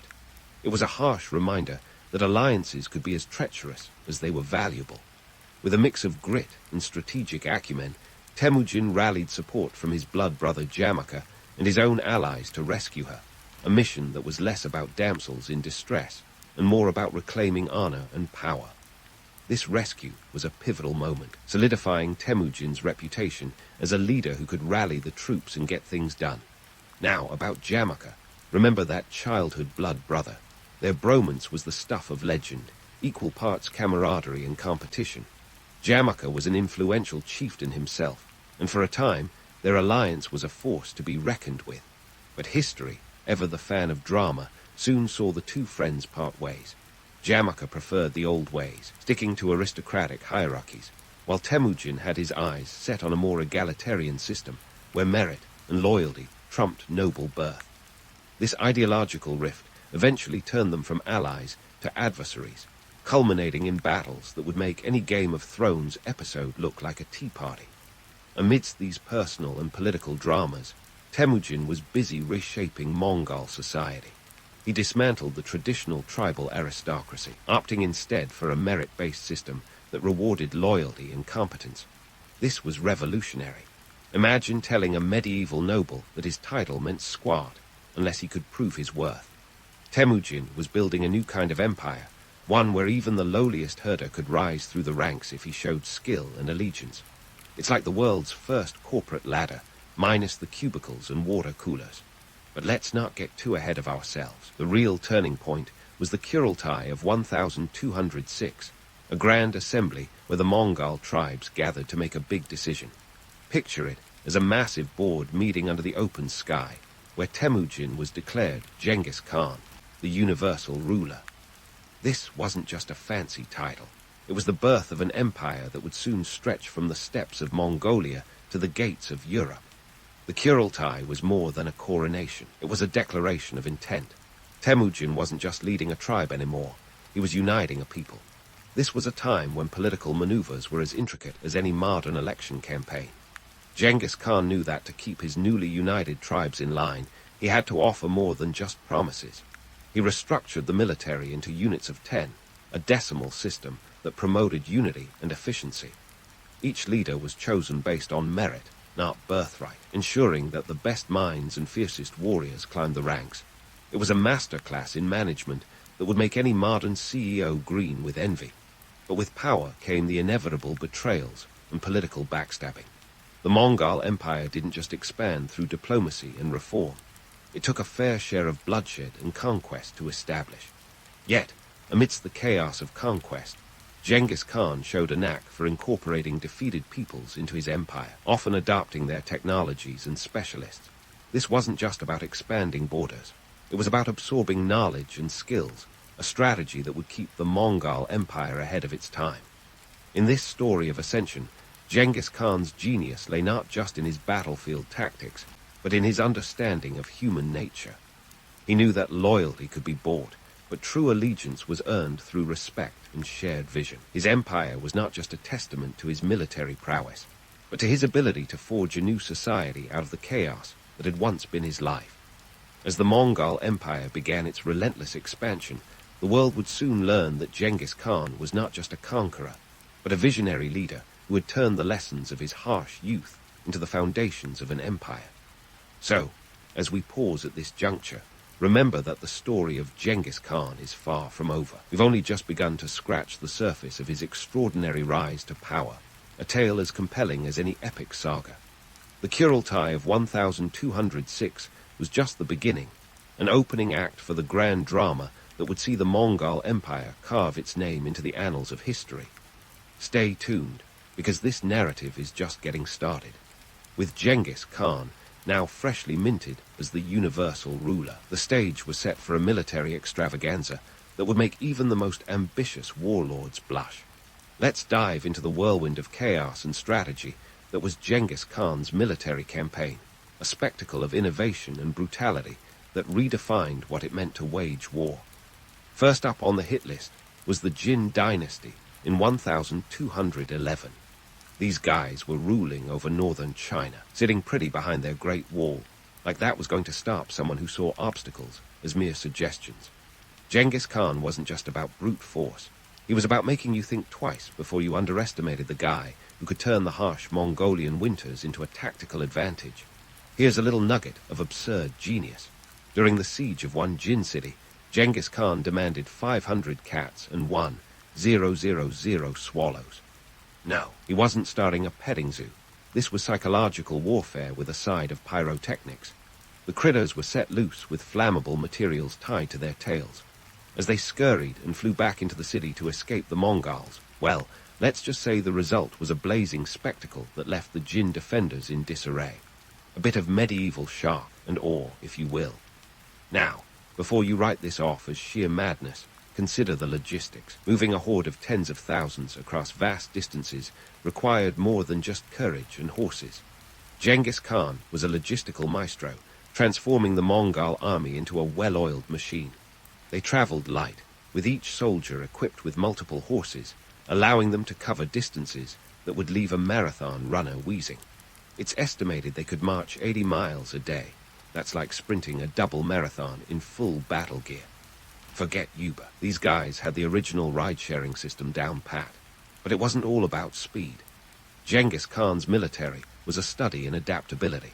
He borrowed siege tactics from the Chinese, integrated Persian engineers to construct weapons, and even employed psychological warfare, long before it became a buzzword in military academies.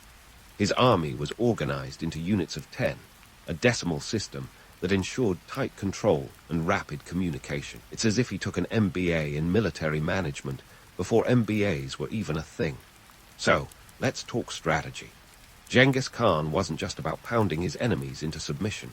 He used intelligence networks to gather information, employing a network of spies and scouts that would make any intelligence agency envious. These agents reported on enemy movements and weaknesses, allowing Genghis Khan to strike with precision. It was like having Google Maps in an era when most people were still getting lost on their own farms. Now, about that legendary invincibility. Sure, Genghis Khan's record was impressive, but let's debunk the myth that he was some kind of medieval Superman. He didn't win every battle by sheer force of will. It was his ability to learn from every encounter, to adapt and evolve his strategies, that set him apart. Realpolitik was his playground, and he excelled at it, negotiating truces, forming alliances, and at times even retreating to fight another day. To the romantic, he was an unstoppable force. To the realist, He was a master of calculated risk and reward. And what of his supposed ruthlessness? Well, the man didn't earn his fearsome reputation by handing out cupcakes.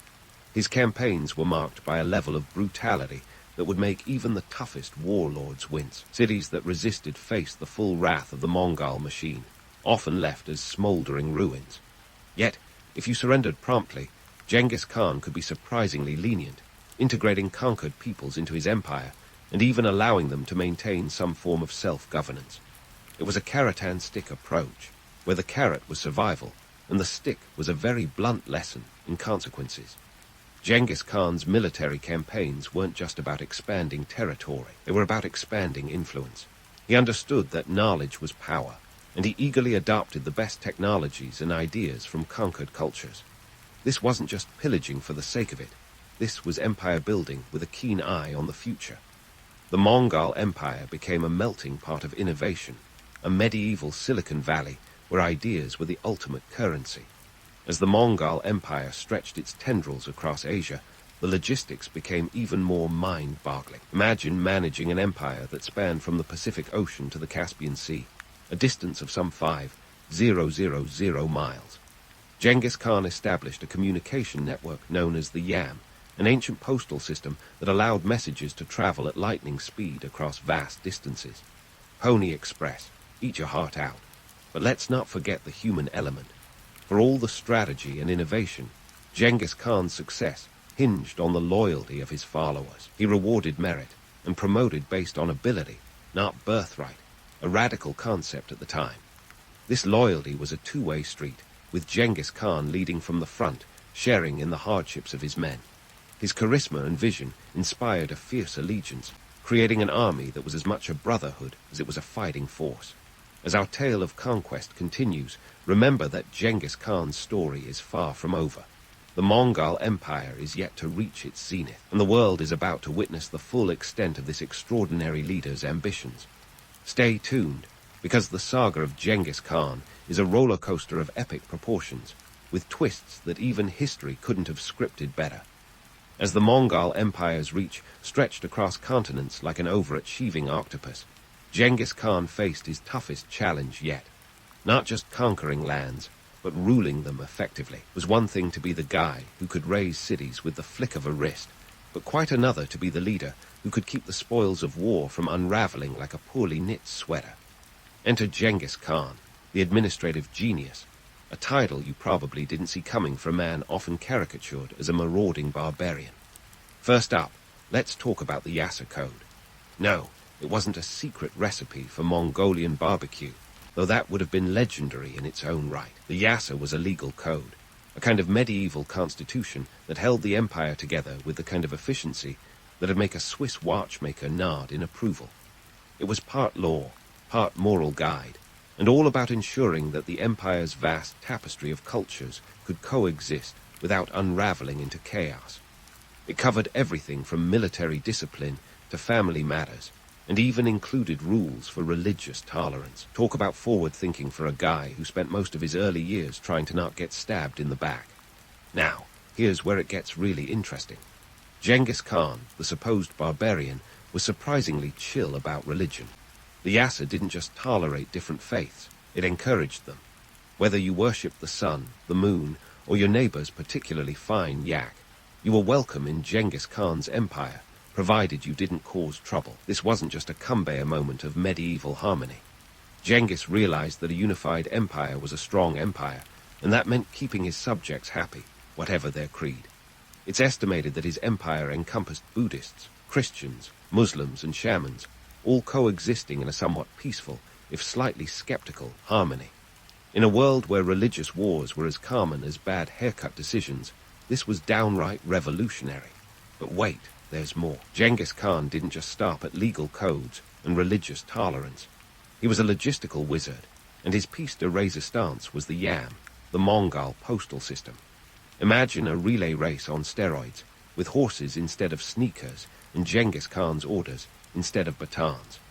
The Yam allowed messages to traverse 200 miles a day, a speed that made other medieval couriers look like they were delivering mail on foot, uphill, both ways. This wasn't just about keeping tabs on rebellious governors or sending out birthday invites.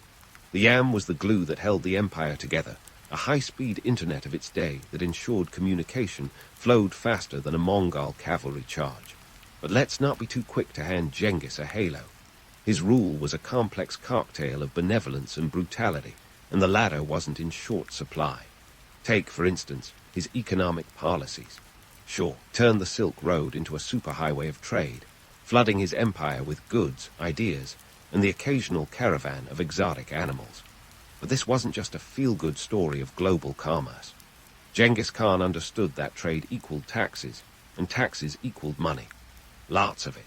And money, as any ruler knows, is the key to funding everything from your next military expedition to the lavish yurts that are basically the medieval equivalent of a suburban McMansion. Under Genghis, the Mongol Empire became a trade powerhouse, a giant flea market where East met West, and everyone left with a little something extra.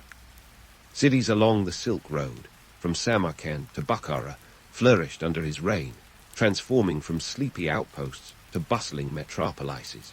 It was estimated that the Mongol Empire at its zenith was home to a staggering 100 million people, number that makes your local neighborhood look like the world's smallest book club. And while the romantic in you might envision bustling bazaars and exotic spices, the realist should remember that behind the colorful silks and aromatic teas were merchants paying through the nose to keep the Khan's coffers overflowing. So, how do we reconcile the image of Genghis Khan the conqueror with Genghis Khan the administrator? Was he the ruthless warlord or the visionary leader? The answer, as always, is a bit of both. His legacy is a tapestry of contradictions, a blend of destruction and innovation that defies easy categorization. He was a man who could annihilate a city one day and patronize its scholars the next, a leader who could shatter armies and then bring order to the chaos. Yet amidst this whirlwind of conquest and governance, there's a myth that deserves a good debunking. Genghis Khan's rule is often painted in broad strokes of blood and brutality, but this caricature misses the nuance. It ignores the sophisticated governance techniques that allowed him to maintain control over such an expansive and diverse empire. Sure, his methods were often ruthless, but they were also pragmatic, designed to ensure stability and foster a sense of shared purpose.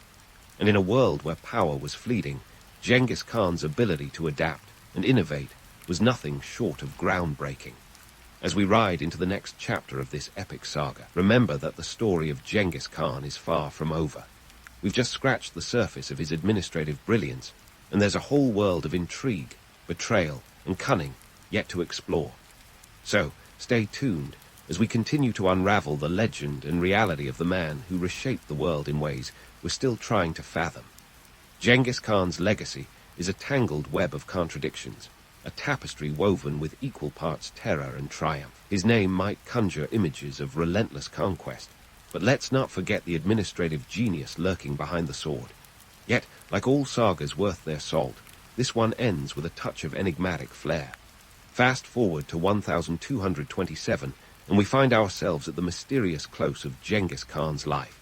Now, the exact circumstances of his death are as shrouded in mystery as a Mongolian winter.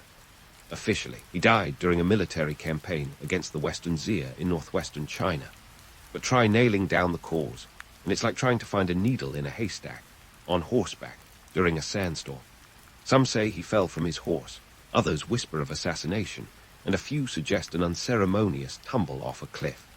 Whatever the truth, the man who had conquered half the known world met an end that even today remains as murky as the waters of the Yellow River. And then there's the legend of his burial, a tale that mixes more intrigue than a spy novel. Genghis Khan's final resting place was to remain a secret, a tomb hidden away from prying eyes and treasure hunters. According to legend, his loyal followers went to extraordinary lengths to ensure this. One story claims that a river was diverted over his grave to conceal it. Another, equally dramatic version, suggests that the funeral procession slaughtered everyone who witnessed the burial, from servants to soldiers, to keep the secret buried alongside their Khan.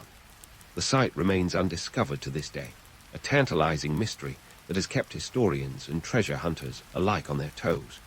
But let's move from the realm of mystery to the realm of legacy, where Genghis Khan's impact is as undeniable as it is complex.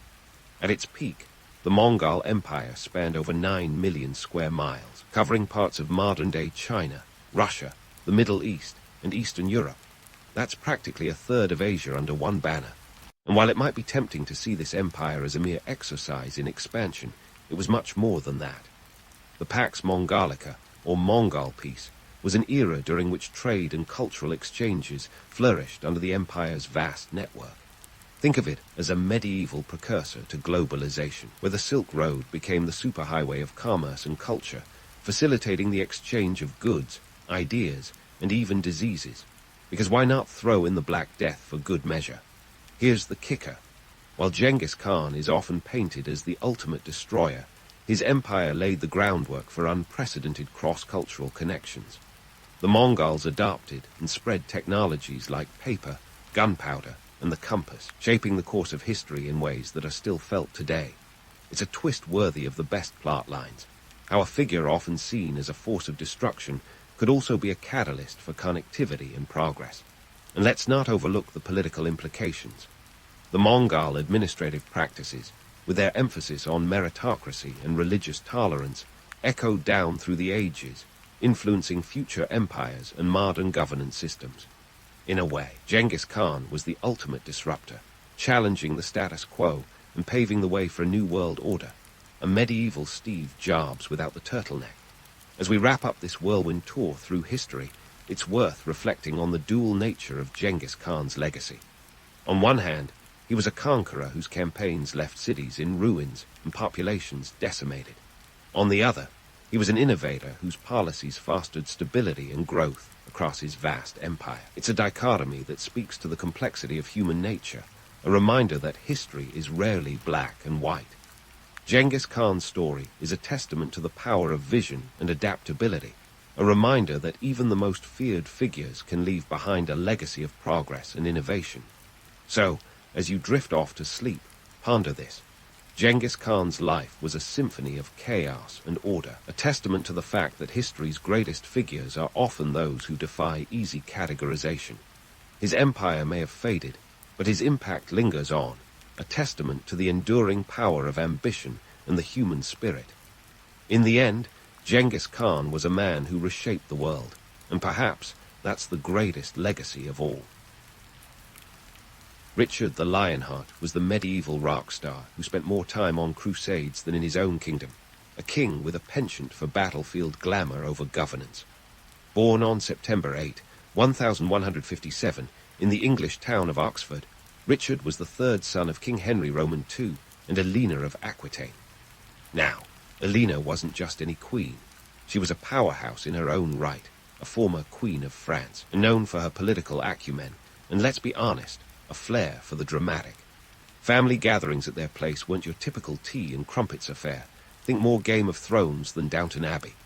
Richard, from a young age, was molded by the tempest of Plantagenet politics, where backstabbing was more frequent than dinner. His father, Henry Roman II, was a ruler with a talent for empire building and a knack for making enemies, including his own children. Richard's childhood was a masterclass in family feuds, with his older brothers, Henry the young king and Geoffrey, often at odds with their father. And Richard, he was learning the ropes of rebellion, occasionally teaming up with his mother to challenge dear old dad. Nothing says family bonding like plotting against the patriarch. But how did Richard earn the nickname Lionheart? Surely it was due to his courageous deeds, right? Well, not exactly. It's more likely that Richard was dubbed Lionheart because of his stubbornness, a trait he shared with the king of the jungle. In medieval times, being as obstinate as a lion was practically a compliment, and it's not like they had king of the jungle hats to hand out, so Lionheart it was. Plus, it certainly had a better ring to it than Richard the occasionally present, or Richard the tax increase justifier. Richard's early life wasn't just all family drama and nicknames. He developed an obsession with crusading, a pastime for the medieval elite akin to today's luxury yacht trips, except with more chainmail and fewer margaritas. The Third Crusade was his passion project, and he was all in, because who doesn't want to take a summer vacation to the Holy Land, right? But this wasn't just a quick jaunt. Richard's crusading ambitions came with a hefty price tag, costing 14,000 marks. To put that in perspective, it was a small fortune, enough to fund a modern-day blockbuster movie, complete with CGI dragons. Richard didn't just throw around money for the love of holy warfare. There was a method to his madness. The medieval world was a chessboard of power, and Jerusalem was the ultimate prize. Holding the Holy Land meant prestige, divine favor, and not to forget, a good story to tell at medieval dinner parties. Richard saw himself as the knight in shining armor destined to reclaim this sacred territory. Yet, while he was busy embodying the chivalric ideal, his kingdom had to contend with the realities of his absenteeism. Despite his lack of time spent on English soil, Richard's legacy as a warrior king was sealed. He was obsessed with the idea of crusading to the point that ruling his kingdom came a distant second. In fact, he spent only about 6 months of his 10-year reign in England. The rest of the time, he was either fighting, getting captured, or finding new ways to fund his military campaigns. England, for Richard, was less of a home base and more of a piggy bank. After all, someone had to pay for the endless armor polishing. His commitment to crusading wasn't just a personal passion. It was a medieval PR campaign. Richard knew that victory in the Holy Land meant eternal glory, both on earth and in the annals of history. This was a time when knights were the celebrities, and winning a battle or two in the Holy Land could skyrocket one's status from local lord to legendary hero. Richard was aware of the stakes and was ready to gamble his kingdom for a chance at that glory. However, while his eyes were on Jerusalem, his kingdom became a playground for opportunistic barons and political rivals. Richard's story is often romanticized, with tales of valor and bravery, but peel back the layers, and you find a man driven by ambition, and some might say, a flair for the dramatic. His life was a balancing act between the idealized chivalric code and the gritty reality of medieval politics. He may have been a lion at heart, but his crusading dreams came with a lion-sized cost that his kingdom had to bear. And so, the legend of Richard the Lionheart began to take shape, not just through tales of battlefield bravery, but through the very real consequences of his decisions. He was a king in name, but a crusader in spirit, a man who would rather wield a sword than a scepter. His life was a testament to the allure of the Crusades, a magnetic pull that drew him away from the throne and into the pages of history. But as we'll see, the path to becoming a legendary king isn't all shining armor and glorious battles. Sometimes it's about navigating the treacherous waters of family betrayal and the harsh reality of medieval economics. And that's just the start of Richard's epic saga. As Richard's epic saga unfolded, he set his sights on the Holy Land with the fervor of a teenager dreaming of their first car. But unlike a simple road trip, Richard's crusade was the medieval equivalent of organizing a world tour, complete with logistical nightmares, budget overruns, and the occasional sibling rivalry. And so began the grand journey of 1190, a year that would see Richard the Lionheart attempt to conquer not just Jerusalem, but the chaos of transporting an army across Europe. First up on Richard's to-do list, securing transportation. In a move that would make modern travel agents wince, he hired a fleet of ships to ferry his troops, horses, and supplies. The price tag, a staggering 100,000 marks, a sum that could buy you a small kingdom or two. To put that into perspective, it was like chartering a fleet of private jets when you could barely afford a single first-class ticket. And let's not forget the logistics. Coordinating thousands of troops, each no doubt convinced they deserved the best seat on the ship, was a task that required the patience of a saint and the cunning of a fox. But like any ambitious traveler, Richard soon learned that the road to glory is paved with unexpected detours. One of the first hiccups on his grand crusade came in the form of a storm that scattered his fleet across the Mediterranean like a handful of dice. What was supposed to be a straightforward voyage turned into a nautical game of hide and seek, with entire regiments going missing and supplies vanishing into the abyss. It was as if the sea itself had a sense of humor, playing tricks on the king who dared to cross it. Yet the trials of travel were only part of the story.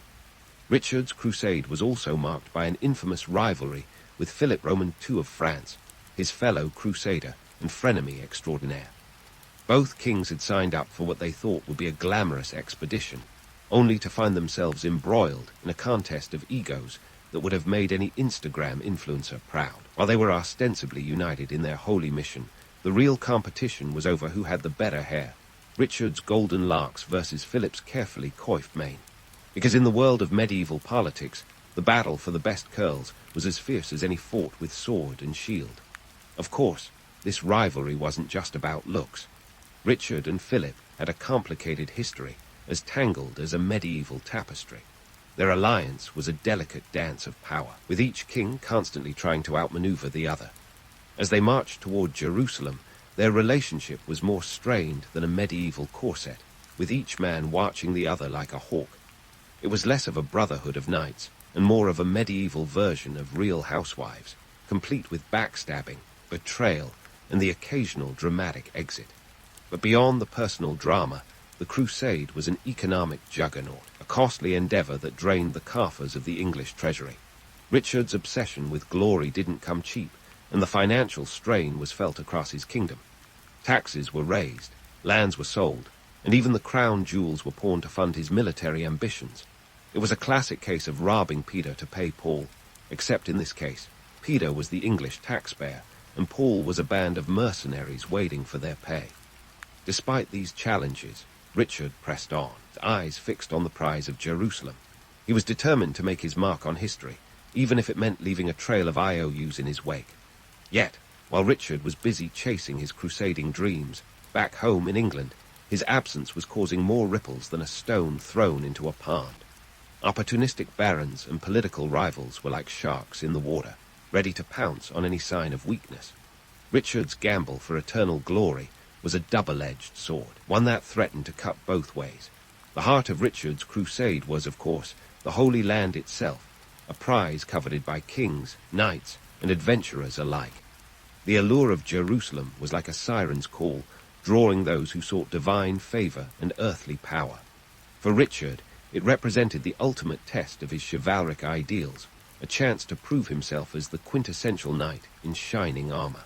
But as he would soon discover, the path to the Holy Land was fraught with challenges both ancient and new. As Richard's crusade continued, the reality of medieval warfare set in. It wasn't just about gallant charges and glorious battles. It was also about the harsh realities of supply lines, disease, and the ever-present threat of betrayal. In the grand chess game of medieval politics, Richard was playing for the highest stakes imaginable, with the fate of his kingdom hanging in the balance. Yet, despite the risks, he remained undaunted, driven by a vision of glory that few could understand. So, as Richard the Lionheart navigated the turbulent waters of his first crusade, he found himself caught between the romantic allure of the Holy Land and the gritty realities of medieval logistics. His journey was a testament to the complexity of human ambition, a story of dreams and disasters, triumphs and trials. And while the legend of Richard the Lionheart continues to captivate the imagination, the truth of his crusade is a reminder that even the mightiest kings must contend with the chaos of their own making. But the story of Richard's crusade is far from over, and the next chapter promises even more intrigue, adventure, and of course, a fair share of medieval mischief. Stay tuned, because Richard's journey is just getting started. As Richard's crusade carried on like a medieval reality show, the spotlight turned to his legendary showdown with Saladin, the Sultan of Egypt and Syria. Now, if you're expecting a tale of noble jousts and chivalric bromance, brace yourself. This was less knightly camaraderie and more a medieval sitcom, with Richard and Saladin as the leading frenemies. Think of them as the Ross and Rachel of the Crusades, minus the romantic tension, but with plenty of will they, won't they moments, except what they might or might not do was conquer Jerusalem, not kiss. Saladin, born in Tikrit, yes, that Tikrit, in 1137, was a man of contrasts. On one hand, he was the paragon of Islamic chivalry, a fair and just leader who inspired loyalty among his followers. On the other hand, he was a shrewd tactician who wasn't above a little medieval skullduggery to achieve his ends. He had successfully united a fractured Muslim world, creating a formidable force that made European knights quake in their chainmail. When Richard and Saladin finally crossed paths, it was like the medieval version of a heavyweight title match, with each man eager to prove who was top dog, but with a lot more sand and fewer TV cameras. The myth of Richard and Saladin's mutual respect and chivalry is one for the ages, but let's dig a little deeper. Sure, they swapped gifts and pleasantries. Richard even sent Saladin a pair of falcons, which was the medieval equivalent of a friendly tweet. But beneath the polite gestures was a rivalry as potent as any in history. There were two alpha males locked in a battle of wits, each aware that the other was just as cunning and ruthless. Take, for instance, the Siege of Acre in 1191, a key moment in the Third Crusade. This wasn't just a military engagement, it was a spectacle of medieval showmanship. Richard arrived and immediately set about showing off his siege weaponry, which was more Monty Python than military genius.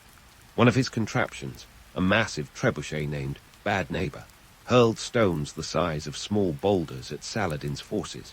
Yet for all its might, it was as likely to hit its own builders as the enemy, a fact that undoubtedly provided some comic relief amid the chaos. Saladin, for his part, was no slouch in the absurd machinery department. His engineers constructed giant crossbows that could launch arrows the size of small trees. Picture a scene straight out of a slapstick comedy, with soldiers dodging wayward projectiles as if caught in a medieval version of dodgeball. Despite the farcical elements, the siege was brutal, resulting in a staggering number of casualties on both sides. When Acre finally fell, the cost of victory was high, both from a human perspective and in the sheer amount of resources expended. Saladin had lost a vital stronghold, while Richard had gained a city, but at the expense of his already strained finances. This dance of rivalry and grudging respect continued throughout the crusade. Richard and Saladin never faced each other in direct combat, much to the chagrin of storytellers who craved a climactic duel. Instead, they engaged in a series of tactical maneuvers, each trying to outwit the other. Richard, with his flair for the dramatic, once feigned an attack on Jerusalem, drawing Saladin's forces into a costly and exhausting defense. In a letter to his mother, Elena, Richard described these maneuvers with the pride of a schoolboy who just pulled off the ultimate prank. Meanwhile, Saladin, ever the strategist, kept his cool, aware that the true battle was one of endurance rather than sheer force. Yet for all their cunning, the Third Crusade was ultimately a war of attrition. Richard's finances, already stretched thin by the exorbitant costs of war, began to crumble. The taxes levied on his English subjects were as unpopular as a rain cloud at a summer fair, and even the sale of royal lands couldn't keep the coffers filled. Richard's absentee landlord approach back in England meant that his kingdom was teetering on the brink of chaos, with barons eyeing his empty throne like vultures circling a carcass. Saladin, too, was feeling the strain. Though he held the city of Jerusalem, he faced constant pressure from Crusader forces. His resources were finite, and maintaining the loyalty of a diverse coalition of Muslim states required a delicate balance of diplomacy and strength. The specter of a protracted conflict loomed large, and both leaders knew that a decisive confrontation was necessary to break the stalemate. Despite these pressures, Richard and Saladin maintained a peculiar form of communication, exchanging letters filled with flowery language and veiled threats.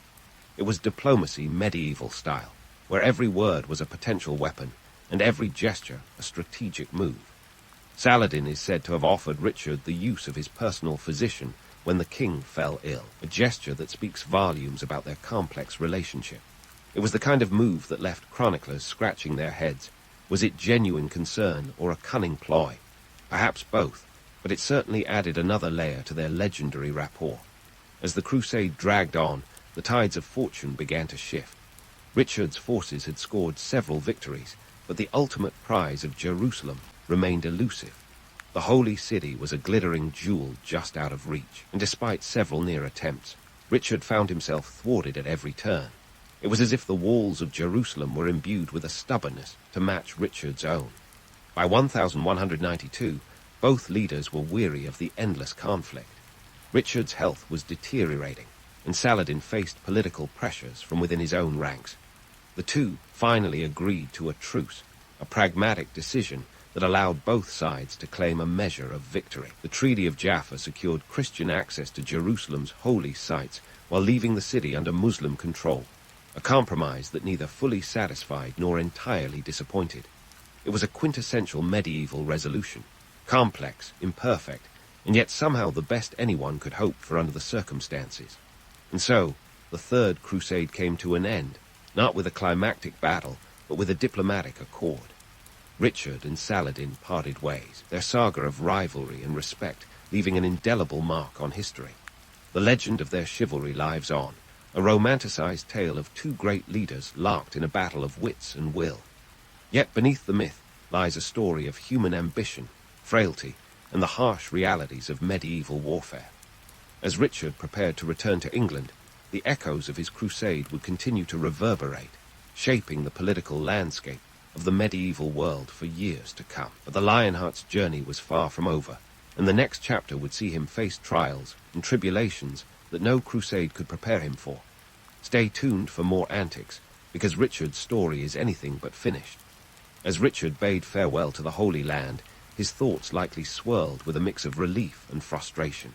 His crusade had ended not with a bang, but with a diplomatic whimper, a truce that left Jerusalem tantalizingly out of reach. But if Richard thought he was heading back to the comforts of his English throne, he was in for a rude awakening. What followed was a journey that could only be described as a medieval version of Murphy's Law. Anything that could go wrong did. Richard's homeward voyage was supposed to be a straightforward affair, but this was the Lionheart we're talking about. Nothing in his life was ever simple.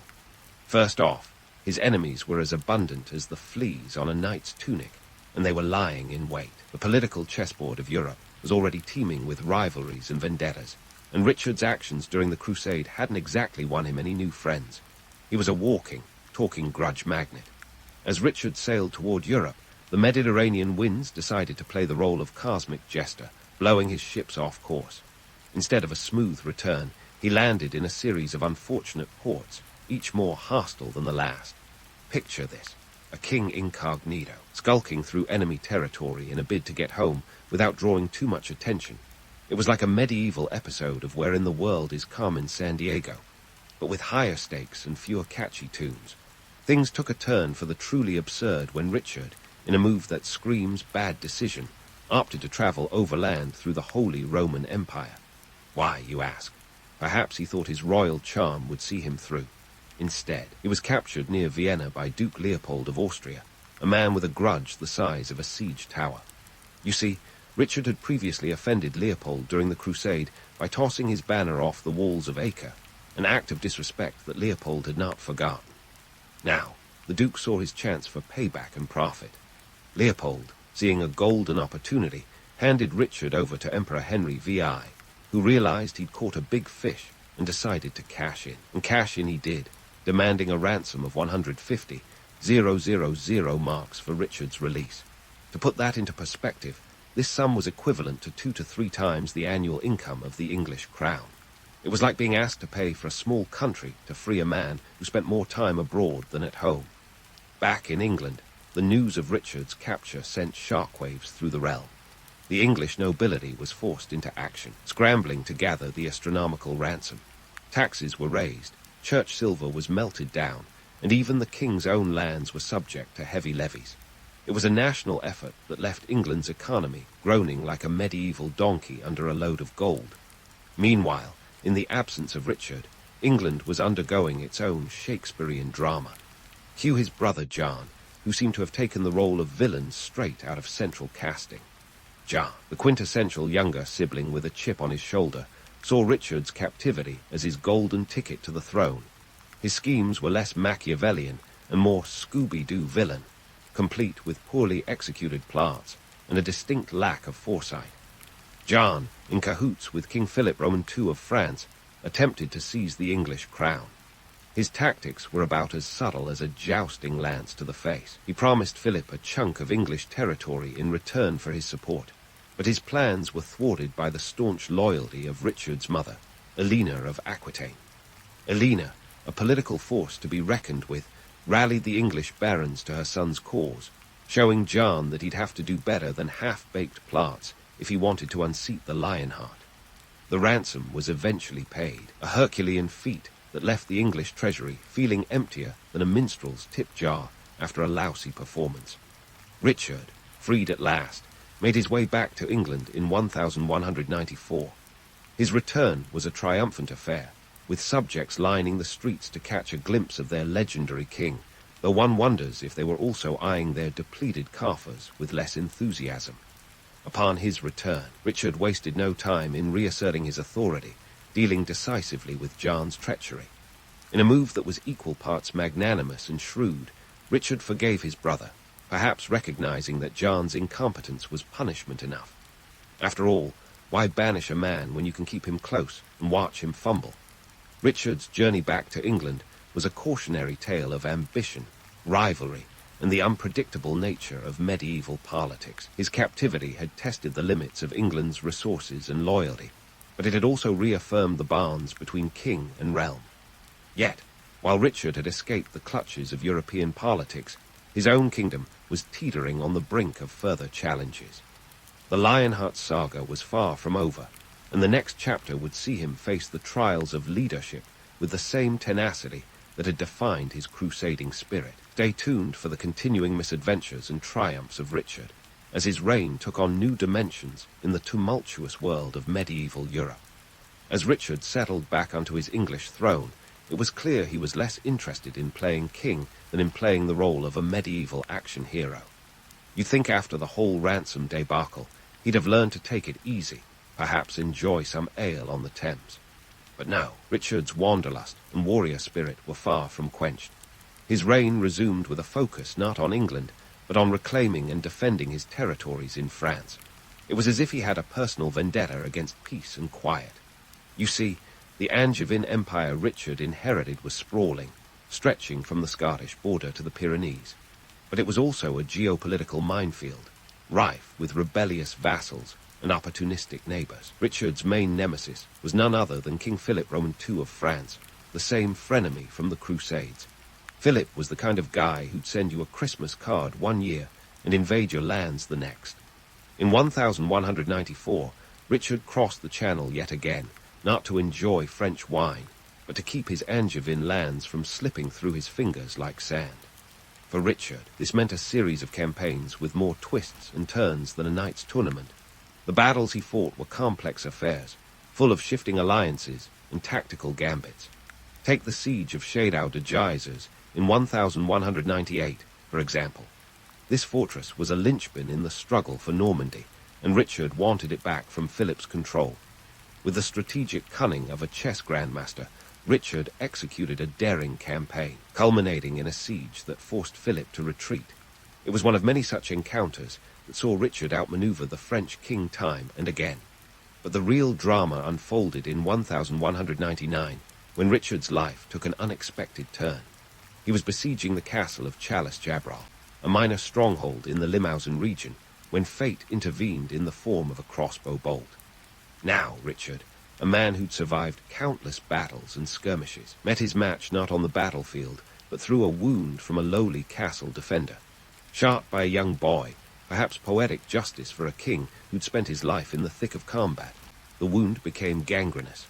The Lionheart, who'd charged into countless battles unscathed, was brought down by what was essentially a medieval paper cut. Richard's death was as abrupt as it was anticlimactic. On April 6, 1199, he succumbed to his injuries, leaving his empire to his brother John, the same sibling who tried to usurp him. Richard's final moments were said to be marked by an act of unexpected mercy. He pardoned his killer, showing a flash of the nobility that legends would later amplify. The reality, a man possibly resigned to his fate, choosing peace in his final hours. The aftermath of Richard's death was a scramble for power.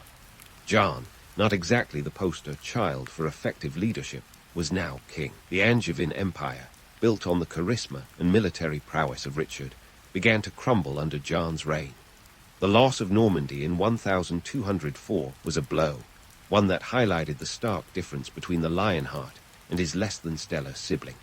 Richard's absence left a vacuum that John's reign couldn't fill, and the Plantagenet legacy teetered on the brink. So, what's the takeaway from Richard's life? Was he a great king, or merely a knight with a crown? The truth is a tangled web of charisma, ambition, and a bit of historical embellishment. Richard's legacy was crafted as much by bards and chroniclers as by his own deeds. He was a king who spent a mere 6 months in England during his decade-long reign, more absentee landlord than domestic ruler. Yet, his legend as a warrior king endures. fueled by tales of bravery and chivalric glory. Richard became a poster boy for medieval mythmaking, a larger-than-life figure whose real achievements were often overshadowed by his romanticized image.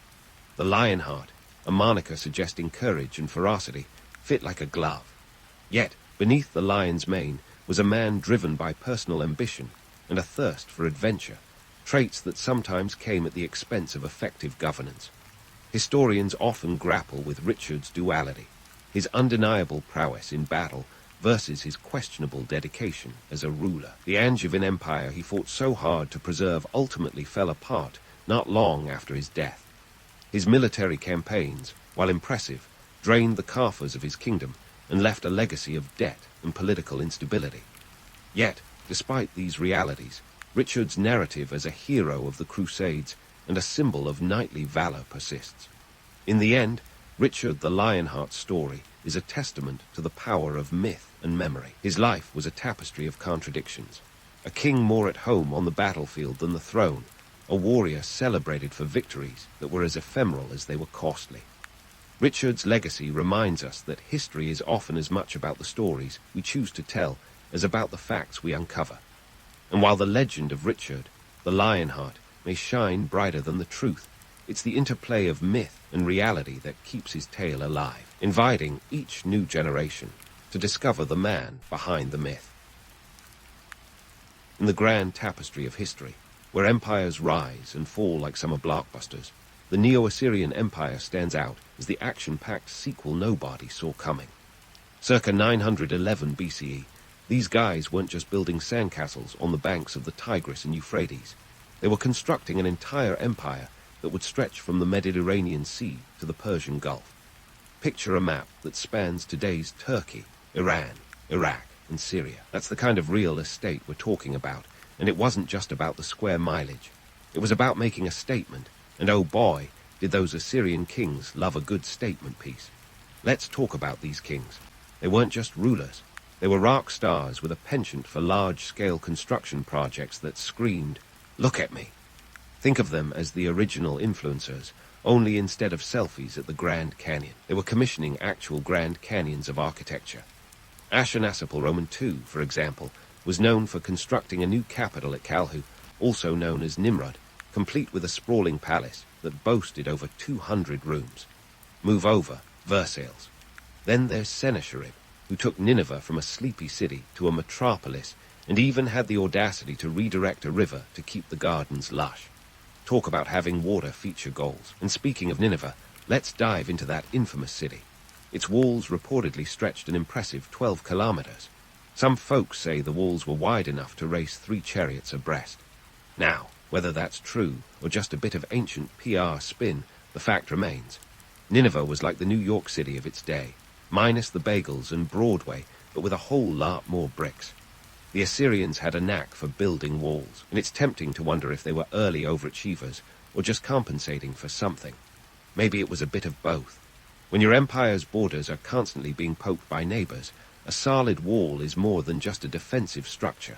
It's a power move. But why were these architectural feats so important? Well, in a time when most folks were living in mud brick huts, the Assyrians were flexing their engineering muscles. Building projects were a way to show off wealth, stability, and divine favor. It was also about control over people and resources.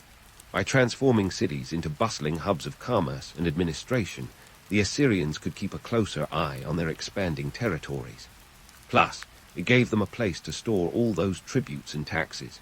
However, let's not get too swept up in the romance of ancient construction. The reality was a lot less glamorous. Building these massive structures required a labor force that was often made up of prisoners of war and peasants. And while the Assyrian kings were busy commissioning grand palaces and temples, the everyday worker was toiling under the hot Mesopotamian sun with little more than a basic diet to fuel them. The cost of these projects wasn't just measured in silver talents, but in human lives and sweat. Despite the harsh realities, there's a reason the myths persist. The Assyrians were master storytellers, blending fact and fiction to create a narrative of invincibility. Take their inscriptions, for example, which are like the ancient equivalent of a Twitter feed. They were full of boasts about military victories and architectural accomplishments. Sure, Some of it was exaggerated. You don't really think they conquered the entire world, do you? But it was effective propaganda. Even today, we're still talking about their achievements, which means their marketing strategy worked like a charm. In the end, whether you admire the Assyrians for their ambition or critique them for their methods, there's no denying their impact. They set the bar for what an empire could achieve, not just in terms of territory, but in how architecture could be used to wield power and project influence. As we delve deeper into their architectural feats in the coming parts, remember that every brick laid and every wall erected was more than just construction. It was a statement, a legacy, and a testament to the human desire to leave something behind that shouts, "We were here," long after the dust of time has settled. So, speaking of leaving a lasting mark, let's talk about how the Neo-Assyrians managed to turn their cities into marvels of ancient engineering. Imagine a world where running water wasn't just a given but a Herculean task. No pipes, no faucets, and definitely no plumbers to call when things went sideways. That's right. The Neo-Assyrians were the original do-it-yourselfers, and they did it all on a grand scale. Take, for instance, their aqueducts. If you think the Romans were the first to bring water to the masses, think again. The Assyrians were channeling water like ancient hydrologists on a mission. They constructed a 50-kilometer-long system to hydrate Nineveh, a task that would make any modern civil engineer break into a cold sweat. This was no small feat considering their tools were more Flintstones than Jetsons. Forget about a quick trip to Home Depot for PVC pipe. They were carving channels out of solid rock. The aqueducts were meticulously planned to ensure that gravity did all the heavy lifting. No pumps here, just good old-fashioned physics. But why go through all this trouble? Well, in the scorching Mesopotamian heat, water was the ultimate status symbol. Having a lush garden or a fountain in the middle of the desert was like having the latest iPhone. Everyone wanted it, but few could afford it. By channeling water to their cities, the Assyrians weren't just quenching their thirst. They were flaunting their superiority. It wasn't just about practical needs. It was a statement of power and control over nature itself. Now, let's pause for a moment to appreciate the logistical nightmare behind these projects. Imagine moving ginormous stone blocks without cranes, forklifts, or even a YouTube tutorial on how to build an aqueduct in 10 easy steps. The Assyrians relied on sheer manpower, and by manpower, I mean forced labor. Yep, the empire's secret weapon wasn't a new engineering technique, but good old-fashioned human sweat. Prisoners of war and local peasants were the unfortunate workforce, driven by the decree of a king who probably never lifted a finger himself. Talk about a perk-free job with 0 days off. Who needs weekends when you're building an empire, right? But let's be honest, while the Assyrian methods might sound brutal today, they were pretty much par for the course back then. The idea of a paid labor force with benefits wasn't exactly a hot topic in 700 BCE. The Assyrians were just really good at making the system work for them. And by system, I mean an empire built on the backs of those who couldn't exactly swipe right on better opportunities. And yet, despite, or maybe because of, their ruthlessness, the Assyrian kings achieved something extraordinary. They transformed their cities into thriving metropolises with a level of organization that would make a modern city planner nod in approval. They laid out roads, built marketplaces, and even had zoning laws. It wasn't just about flashy palaces or towering ziggurats. It was about creating an urban environment that could sustain a growing population and facilitate trade across their vast empire. Of course, when you're building on such a massive scale, a few myths tend to creep in, like the notion that these projects were solely driven by the king's divine right, or that the workers were happy participants in the great Assyrian dream. The inscriptions left by the kings, those ancient tweets I mentioned earlier, rarely mention the blood, sweat, and tears involved. Instead, they focus on the glory and grandeur, the narrative of a chosen people destined to rule by the will of the gods. But let's not be too cynical. There's a reason these stories endure. The Assyrians were in many ways the world's first brand strategists. They understood the power of a good narrative, and they crafted their legacy with care. Through their engineering feats, they not only made a lasting impact on the landscape, but also on the annals of history. The aqueducts, the palaces, the cities, all were built to impress, intimidate, and inspire. And perhaps, most importantly, they were built to endure, serving as a testament to a civilization that, for a time, was the envy of the ancient world. as we continue our exploration of the Neo-Assyrian Empire's architectural prowess. Keep in mind that every stone laid and every channel dug was more than just a technical achievement. It was part of a grand design to shape the world in their image. The Assyrians were master builders, not just of cities, but of narratives that have stood the test of time. So, whether you're marveling at their engineering skills or shaking your head at their methods, remember that history, like architecture, is often built on a foundation of contradictions, both majestic and messy. But let's not forget that while the Assyrians were busy perfecting the art of urban living, they also had a flair for the dramatic when it came to their buildings. We're not just talking about any old structures here. We're talking ziggurats that could give the Burj Khalifa a run for its money. These multi-tiered temples were not only feats of engineering, but also the ultimate religious skyscrapers. Imagine a towering structure made of mud bricks, reaching up to 100 feet into the Mesopotamian sky. Sure, they might not have had elevators, but these ziggurats were a direct line to the heavens, or at least that's what the priests wanted everyone to believe. Now, if you're thinking these ziggurats were just places to leave offerings and mutter prayers, think again. They were the ancient equivalent of a high-rise building with a penthouse suite reserved for the guards. The priests, acting as divine landlords, had the best gig in town, claiming to interpret the whims of deities while enjoying the view. And let's not forget the economics of it all. Constructing these monumental structures required substantial resources, which conveniently came from, you guessed it, taxes and tributes. The empire's coffers were filled, and the guards were appeased. A win-win situation if ever there was one. But hold on, because the Assyrians weren't stopping at ziggurats. No, they had a penchant for palaces that screamed opulence louder than a Hollywood mansion. Ashurbanipal, the king with a love for libraries, built a palace in Nineveh that was adorned with intricate reliefs. These weren't just decorative doodles, they were propaganda in stone. Scenes of hunting, battles, and the king's supposed benevolence played out across the walls, sending a clear message to anyone who dared question his majesty.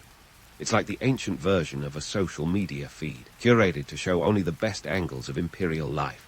Speaking of angles, let's pivot to the colossal winged bulls, or lamashu, that guarded the entrances of Assyrian palaces. Picture these stone behemoths standing over 3 meters tall, with the bodies of bulls, wings of eagles, and the faces of very stern-looking men. If that sounds like a surreal art installation, you're not wrong. These statues were the ancient world's beware of dog signs, only way more impressive and less likely to drool on your shoes. They were designed to intimidate visitors, making them think twice before considering any funny business. It's one thing to face a guard dog, but a mythical creature with a gym membership. That's a whole different level of deterrence. The lamashu were more than just artistic statements. They were part of the Assyrian psychological warfare toolkit. Their imposing presence was a not-so-subtle reminder of the power and protection offered by the king, and by extension the guards. In a world where divine favor was currency, the lamashu were walking, well, standing, advertisements for the regime's perceived invincibility. And let's be honest, it worked. You'd have to be pretty confident, or foolish, to challenge a city lined with these stone sentinels. But let's not gloss over the reality for the folks who actually had to carve these giants. Crafting a lamashu wasn't a weekend DIY project. Artisans labored for months, if not years, chipping away at massive stone blocks to create these masterpieces. And while the finished product was a symbol of power and prestige, the process was grueling. Yet, despite the backbreaking work, these artisans left behind a legacy that continues to captivate us thousands of years later. Their craftsmanship was a testament to the Assyrian mastery of materials and the empire's willingness to invest in making an impression. Of course, the grandeur of Assyrian architecture wasn't just about aesthetics. It was a carefully crafted narrative designed to project strength and stability.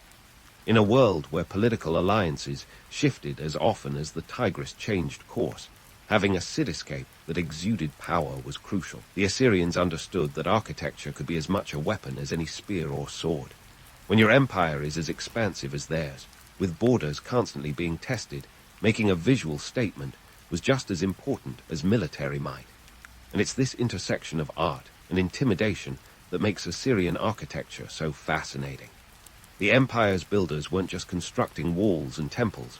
They were crafting a story of dominance, one brick at a time. Their designs were calculated to inspire awe and fear, ensuring that both subjects and adversaries were keenly aware of who held the reins of power.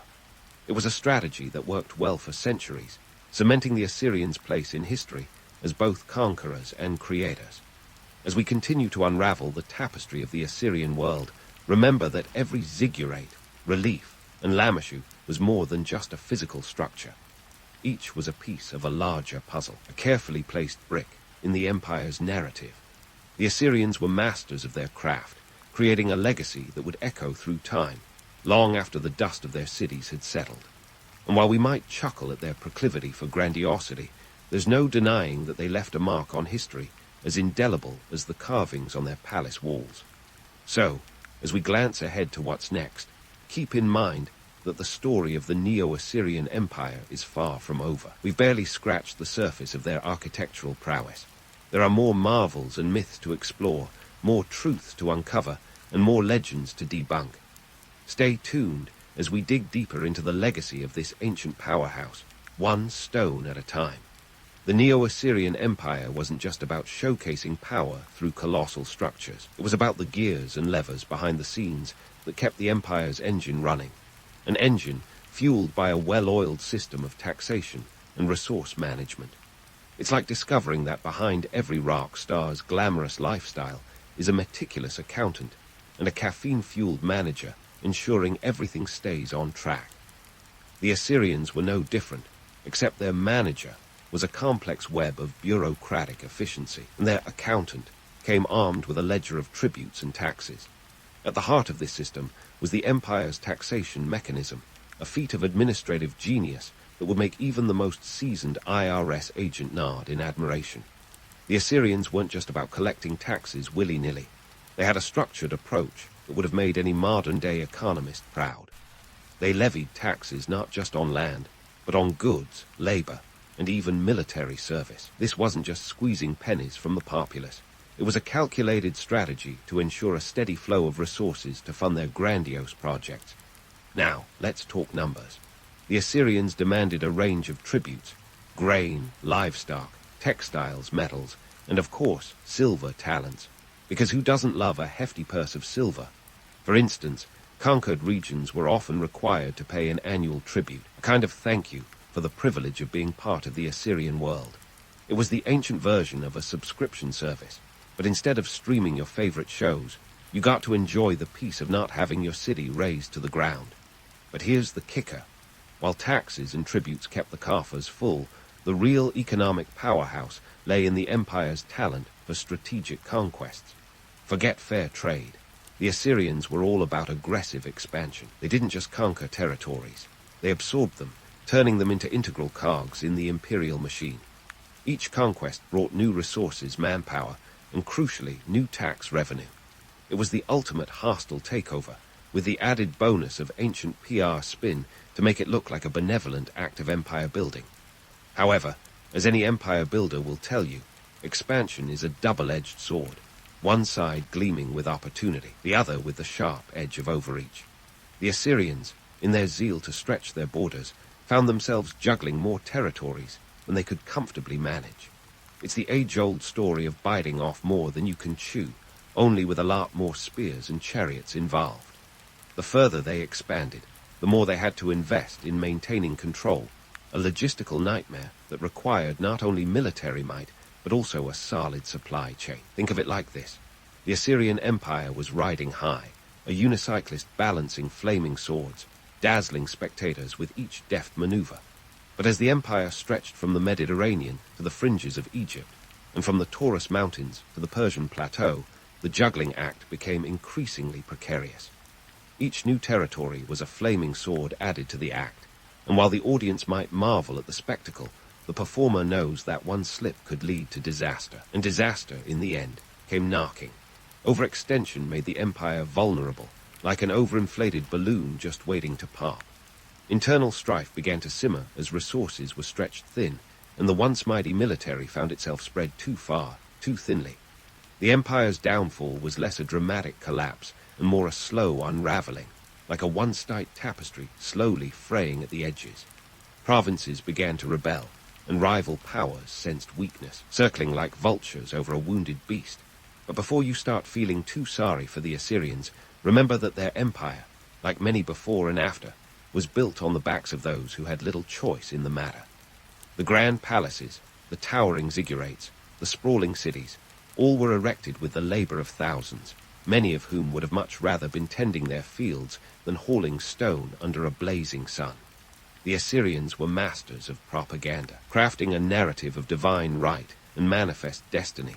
But beneath the surface lay the harsh reality of imperial ambition. So, where does this leave us?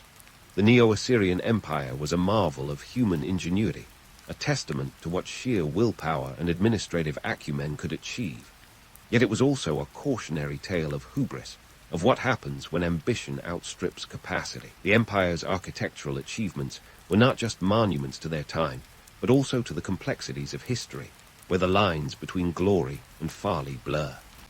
As we prepare to dive into the final chapters of this saga, remember that the story of the Assyrians is one of contrasts, of shining achievements shadowed by the realities of empire. It's a story that reminds us that while history may be written by the victors, it is often the vanquished who pay the price. And with that, let's keep the momentum going, because this tale of ambition, architecture, and empire building is far from over. Stay tuned as we peel back the layers of the Assyrian legacy, uncovering the truths that time has tried to obscure. The Assyrian legacy isn't just etched in stone, it's woven into the very fabric of subsequent civilizations, like an ancient influencer leaving its mark across the ages. The Babylonians, for instance, took a page out of the Assyrian playbook, or perhaps more accurately, their stone tablets. They admired Assyrian achievements so much they decided to remix them, kind of like when Hollywood decides to reboot a classic. You see, Babylon wasn't content with just being the neighbor to a fallen empire. It aspired to be the sequel that everyone remembers. One notable inheritance was the approach to urban planning. The Babylonians, under Nebuchadnezzar Roman II, took the notion of grandiose cities and ran with it, constructing the famous Hanging Gardens, one of the 7 wonders of the ancient world. The gardens, if they indeed existed outside Herodotus's vivid imagination, were an echo of the lush, water-fed paradises the Assyrians had created. And while the Assyrians were busy channeling water with aqueducts, the Babylonians elevated their horticultural ambitions, perhaps trying to one-up the architectural arms race of antiquity. When it comes to the Romans, though, the Assyrians' architectural influence is a bit more subtle, like the bass line in a rock ballad. There, underpinning everything, but not quite in the spotlight. The Romans were the kings of appropriation, cherry-picking the best ideas from the empires that came before them, including the Assyrians. Their monumental structures, like aqueducts and public baths, owe a nod to the water management systems pioneered by earlier civilizations.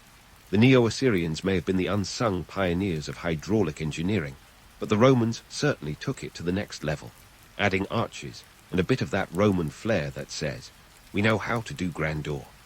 Now, let's talk about the lessons of the Assyrian rise and fall, the cautionary tales that echo through the annals of time like a warning bell. For starters, there's the classic trap of overreaching ambition. The Assyrians were the original go big or go home crowd, except they went big and then went home, collapsed under the weight of their own success. Their empire was like a house of cards built from bricks, impressive, until the wind of political upheaval blew it down. It's a reminder that no matter how grand your ziggurates or how imposing your lamashu, no empire is immune to the laws of physics or politics. The Assyrians also demonstrate the paradox of power. The more you have, the more you need to maintain it. Their vast empire demanded an extensive bureaucracy to keep the wheels turning, and when those wheels started to wobble, the whole chariot went careening off course. For modern society, it's a lesson in the perils of unchecked growth, whether it's an empire or a corporation. Expanding too quickly without the infrastructure to support it can lead to a spectacular implosion. But let's not forget the softer side of the Assyrian legacy. Their architectural feats weren't just about intimidation. They were expressions of a civilization striving for the sublime. In their towering ziggurats and sprawling palaces, we see the universal human impulse to reach for the heavens, to create something enduring that transcends the everyday grind. It's the same impulse that drives us to build skyscrapers, send probes to Mars, or craft symphonies. The Assyrians remind us that the line between ambition and hubris is a fine one, but the pursuit of greatness, despite its risks, is what propels us forward. And so we arrive at the final curtain call for the Neo-Assyrian Empire, a civilization that, while it may no longer dominate the world stage, continues to whisper through the corridors of history. Their architectural achievements were not just relics of a bygone era, but blueprints for those who followed, influencing the Babylonians, inspiring the Romans, and even offering a few pointers to us modern-day builders. As we wrap up this epic journey through the Neo-Assyrian Empire, let's toast to their undeniable flair for the dramatic. They may have been the original, go big or go home visionaries, and sometimes they ended up doing both. So, the next time you stroll through a modern city, marveling at its towering skyscrapers and intricate infrastructure, spare a thought for the Assyrians, the ancient architects of ambition who taught us that while empires may crumble, their stories endure, etched in the stones they left behind. Cheers to a legacy that, despite its flaws and failures, continues to connect us to our shared human heritage.